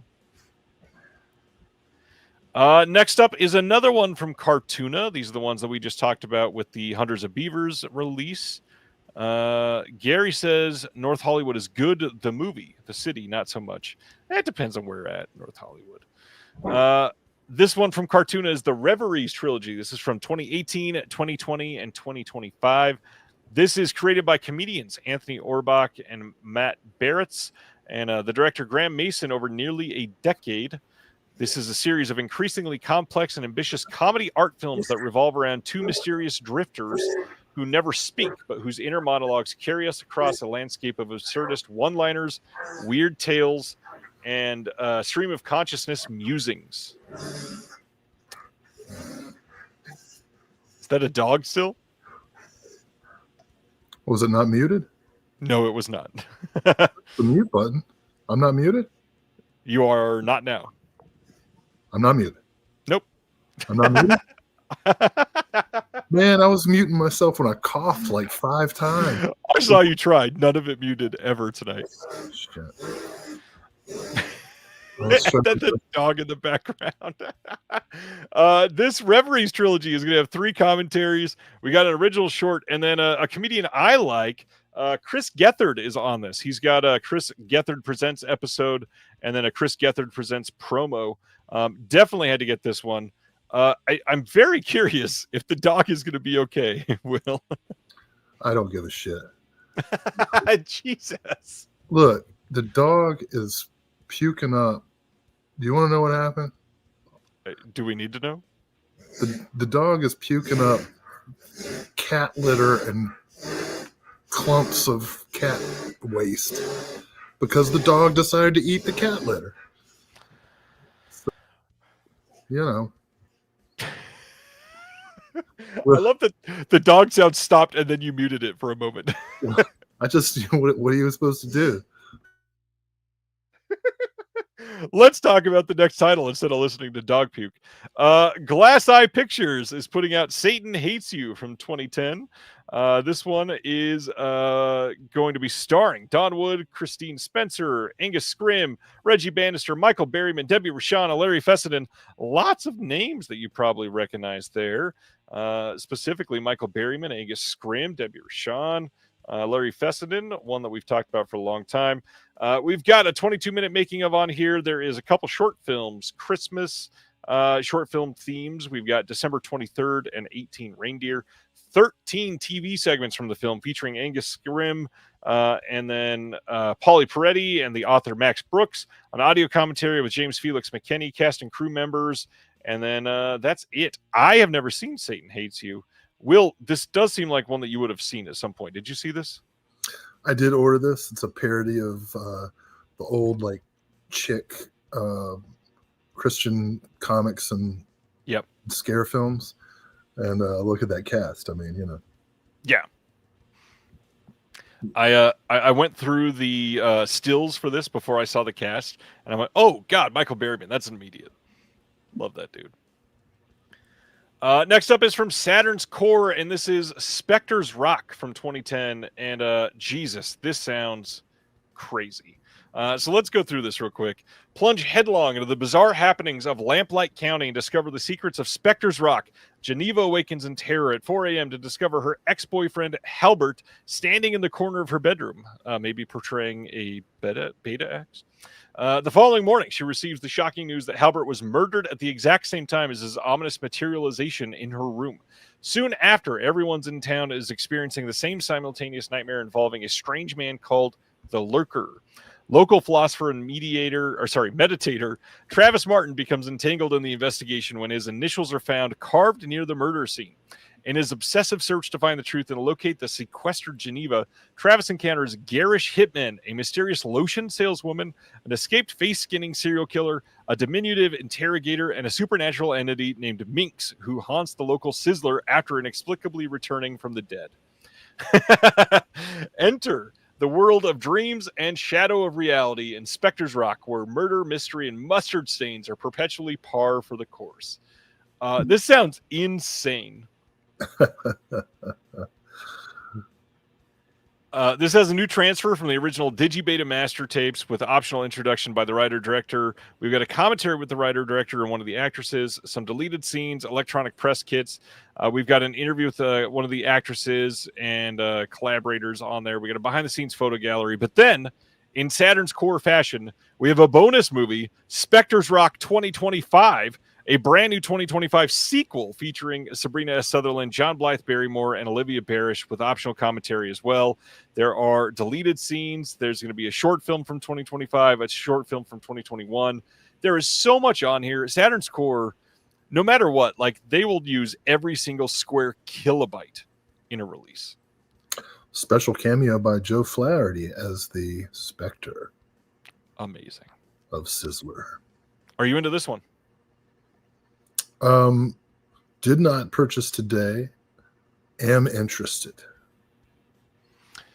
There is some Twin Peaks ties for this one, obviously. The big thing that they reveal in the copy, which, as per usual, the Saturn's Core copy is so long that I couldn't put the entire thing on Instagram. And so reading through the copy on this, you will find that this was never before distributed on any physical media, and it was notorious because it had its trailer hidden as an Easter egg on the Season 1 DVD of Twin Peaks.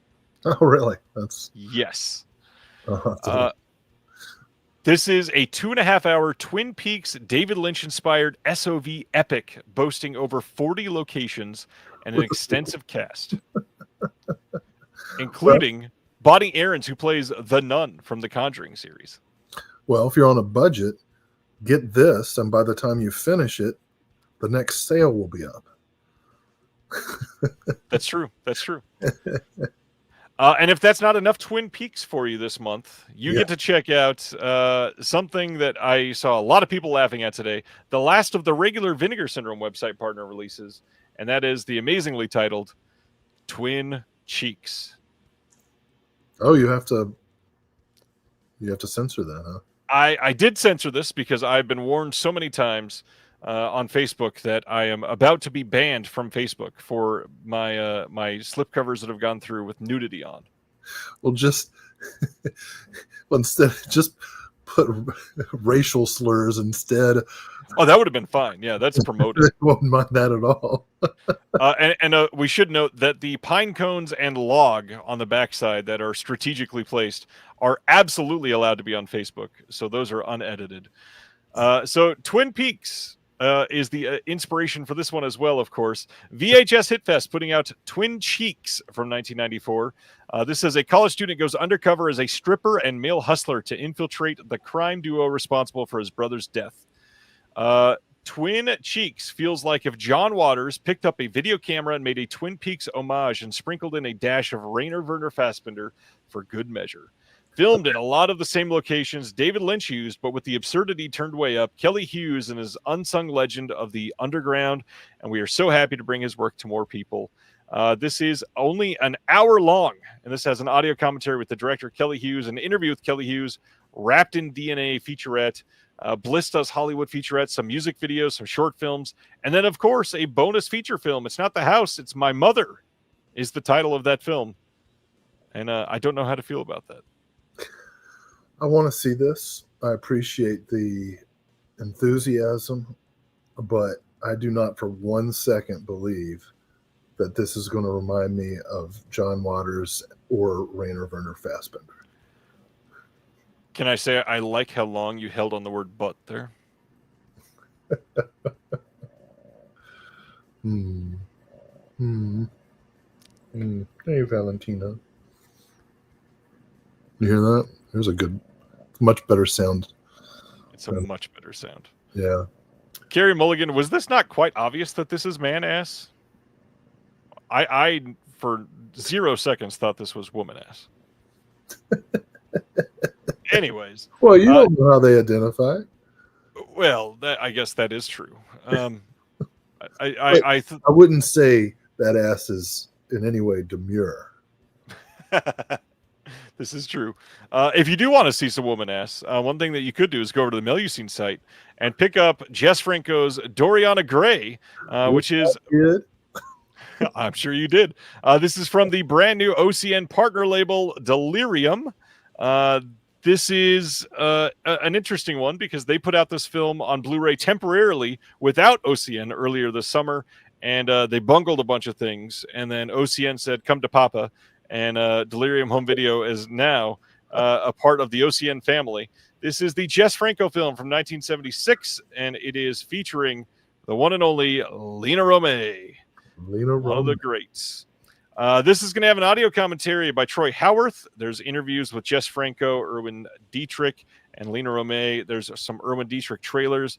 You got the English subtitles, and the cool thing is this has the German audio. It's not just the English dub for this release.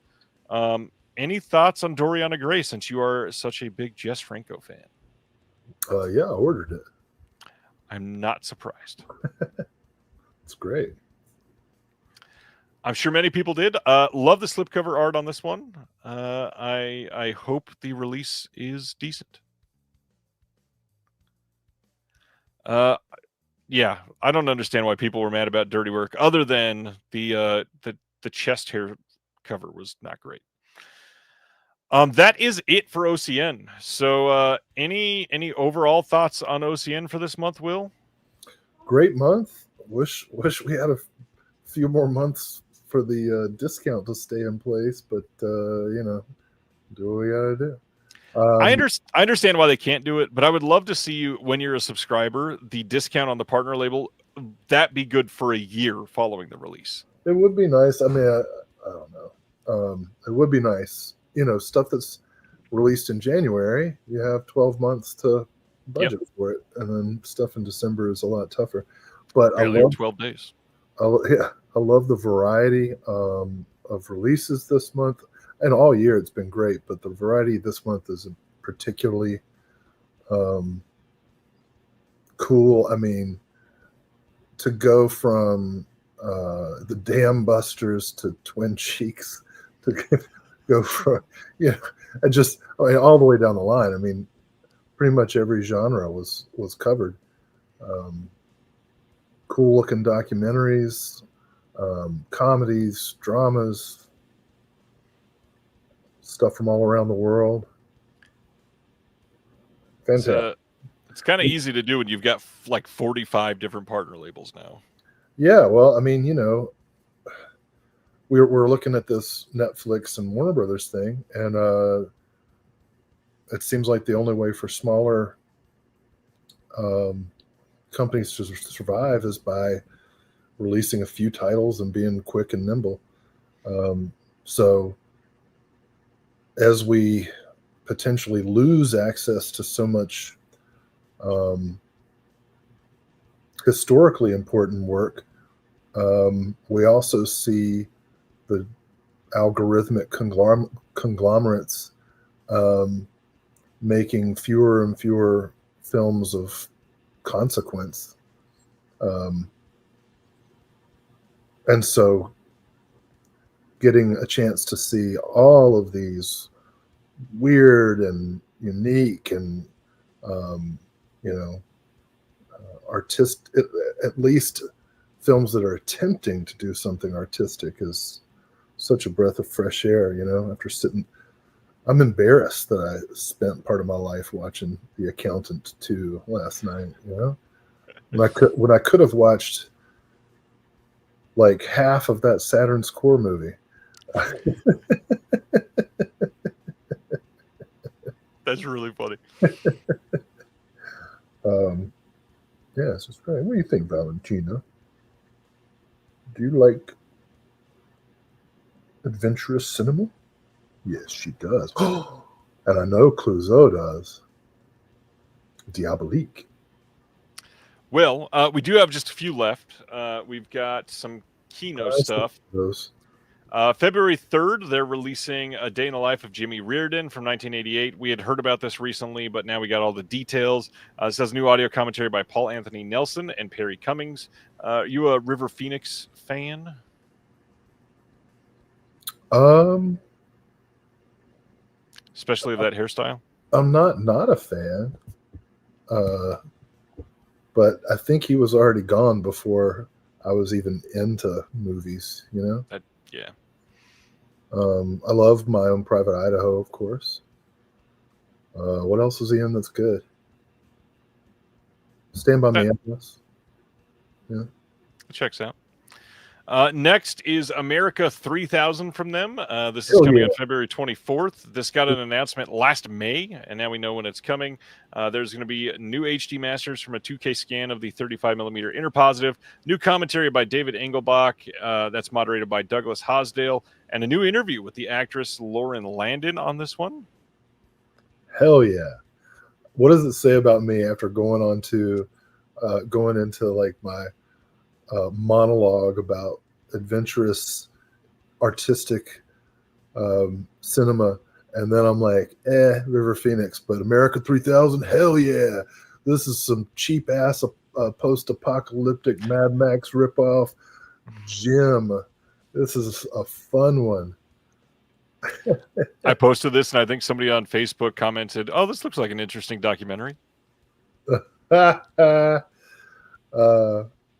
Or in Lauren Landon, you know, she's quite fetching, and Hundra, another great post-apocalyptic film. But all the marbles, underseen and underappreciated Robert Aldrich movie about women's wrestling. Would really like to see that one get a release. But yeah, America 3000 is fun. Last two, I think this first one we actually have talked about before because it just got announced in the UK fairly recently. We got a 4K coming from Kino of Port of Shadows from 1938. This is coming on February 24th. There's a new audio commentary by Simon Abrams on this one. There is nothing new on the Blu-ray disc other than that commentary, but there are some archival extras, including an intro by Jeanette Vitsendoe and a documentary called On the Port of the Shadows. Any thoughts on this one that you want to bring up? Oh, that's a beautiful movie. I can't wait to. You know what? I don't even think I've seen it on Blu-ray yet. I think I've only ever seen my old Criterion DVD. So this is nice. A revelation. Spoiler alert for those who've never seen it. There's a shit ton of fog in this movie. Which means lots of shadows. Yeah. All right. Last one up this week from Kino is Little Trouble Girls from 2025. This is going to be including a theatrical trailer, and that's all I know. It's a brand new movie. It says, at her mother's urging, introverted 16-year-old Lucia joins her Catholic school's all-girls choir, where she befriends Anna Maria, a popular older student. When the choir travels to a countryside convent for a weekend retreat of intensive rehearsals, Lucia navigates the unfamiliar surroundings, complex teenage social structures, and her own awakening sexuality. A series of initiations, including an eye-opening experience with a handsome construction worker, test Lucia's friendship with Anna Maria and the other girls as she begins to question her beliefs and disrupt the harmony within the choir. Yeah. Yep. It's like Crossroads. With less one of the primitive age movies. This is true. But that's it for this week. And now, just in case you forgot, let's talk about what's coming out next week. We got Minority Report on 4K. We've got Dogma on 4K. Catch Me If You Can 4K. The Emperor's New Groove 4K from Disney. Airplane getting its standalone 4K release. Minority Report and Catch Me If You Can getting Steelbook releases as well. Shawscope Volume 4 is going to be out, even though for many of us it has already arrived. Anaconda 4K Steelbook from Sony. Nacho Libre 4K from Kino. The Gray 4K Steelbook from Scream Factory. Awakenings 4K from Sony. Good Fortune 4K from Lionsgate. I Know Where I'm Going 4K from Criterion. Top Secret Standalone 4K. The Emmanuel box set getting its wide release from Severin. Battle Royale 4K Steelbook from Lionsgate Limited should be shipping soon. Jarhead 4K from the studio as well. Dan Curtis's Gothic Tales from Kino, Dead of Night 4K from Kino, the Black Christmas 4K Steelbook from Shout, Southpaw 4K Steelbook from Lionsgate, the Blues Brothers 4K Steelbook with that new featurette on there, Hearts of Darkness 4K from Lionsgate, Salam Bombay 4K from Criterion, Triple Threat 3 Sammo Hung films from Eureka, American Psycho 4K from Lionsgate Limited, Laurel and Hardy, the Restored Classics, the Restored Silence. We've got Silver River from Warner Archive. We've got Kill List 4K from Severin getting its wide release. Riddick 4K Steelbook from Shout. I'm Still Here from Sony Pictures Classics. The Walking Dead Daryl Dixon Season 3 Blu-ray. Splendid Outing from Radiance. Lady of Burlesque from Filmmasters. That Rosa release that I held up earlier from 88 Films. The Strangers Chapter 2, which they just showed The Strangers Chapter 3 teaser today. That comes out in February already. Yikes. OC and Styx from Radiance, Emmanuel 4K getting its standalone release from Severin, Dead of Winter getting its Blu-ray release, Beast of War from Welgo, and then that is it, I believe, from the big ones, other than some wide releases of stuff that we've already seen. You've got a few of those on the way, I think. Yeah, well, I think Awakenings has one of the most interesting supplemental features, if you want to call it that. When you start the movie, it's standard def, and then about a quarter of the way through, it goes into 4K, and then at the end, it drops to VHS quality. Like you've had an awakening? Well, anybody who's seen that movie is going to think that's the funniest joke ever. I think. I was about to say, I need to see it, because I've only ever heard great things. Never seen it. Never seen it? Oh, that's why you didn't get that genius level joke. Nope. Ronnie always gets your jokes, though. Ronnie gets it. Thanks, Ronnie. I'll explain it to you. Oh, Craig. Oh, man. That is great. Yeah, there's all kinds of stuff happening right now. Way too many titles to keep track of, for sure. If you don't think I'm funny, just look at this kitten instead. Oh, and somebody was asking if the dog was going to be okay. Yeah, he'll be fine. This is not... Oh, the cat's licking himself. This is not an uncommon thing. But cats are better than dogs. That's one thing Craig and I can agree on. I love my dog, don't get me wrong. It's just, he's a lot. Yeah, I get that. Ooh. Ooh. So, you want to just do some ASMR for the next couple hours? Why did I put my ear up to the microphone? All right. Anything that you want to share, hype up, talk about? I don't think. I just want to say I'm really, really, really excited about the releases that we have worked on that we cannot say yet. I hope soon. 2026 is shaping up to be really big.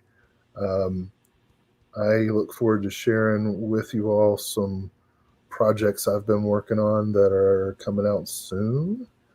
And yeah, I hope everyone has a happy holiday season and is able to be both indulgent and responsible in their collecting and film viewing. And I don't know, maybe in the Discord you should get a favorite holiday movie thread going.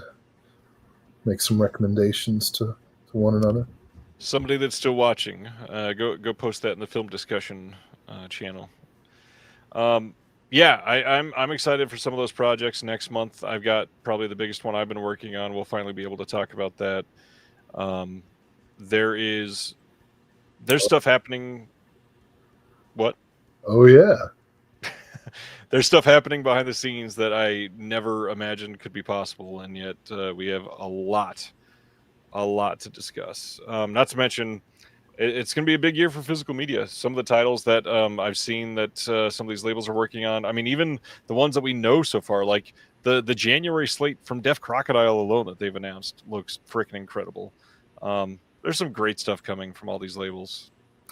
You know, if Hollywood stops making movies right now and the boutiques keep chugging along, We'd still have years. I'm fine with it. I don't watch new movies anyway. Everybody knows that. Well, with Netflix buying Warner Brothers, that might happen sooner than later. I know, right? You know, or maybe we'll see an explosion of new production centers. Nollywood, Bollywood, you know, Hong Kong. I'd love to see some more places open up some tax incentives across the U.S. Yeah. Bring some of those productions back rather than letting them go up to Toronto, or some of the crazy ones that are going to like Eastern Europe because it's easier to film there and cheaper to get like an entire crew flown over there. Almost all the Wrong Turn movies, which are set in Greenbrier, West Virginia, were shot in Romania. Yeah. Kind of crazy. Yeah. So, you know, as Dickens said, 'twas the best of times, was the worst of times. It's been a very challenging year, but it's also been a really exciting year.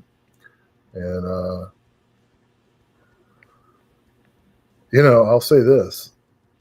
We're never going to survive unless we get a little crazy. So, let's do that. Let's get crazy then. Everybody, it's been a fun week. Next week on the show, we got another first-time guest. I've been loving having many first-time guests on. Ooh. I'll tell you after because I'm pretty excited about it. Not the secret. We shall. Furstenberg. That would be hilarious to have him host Reconnected. It is going to be a busy month, but I'm excited to see what we get going through it. And Will, thanks for always doing this. Thanks for your kitties making an appearance tonight. Ooh. Are you down with OPP, Ryan? Always. You know me. And the button. And thank you for watching The Disconnected. On the way out, make sure that you are subscribed to the channel, that you've liked the video, and that you've copied the link to be able to share it with someone else that may appreciate this.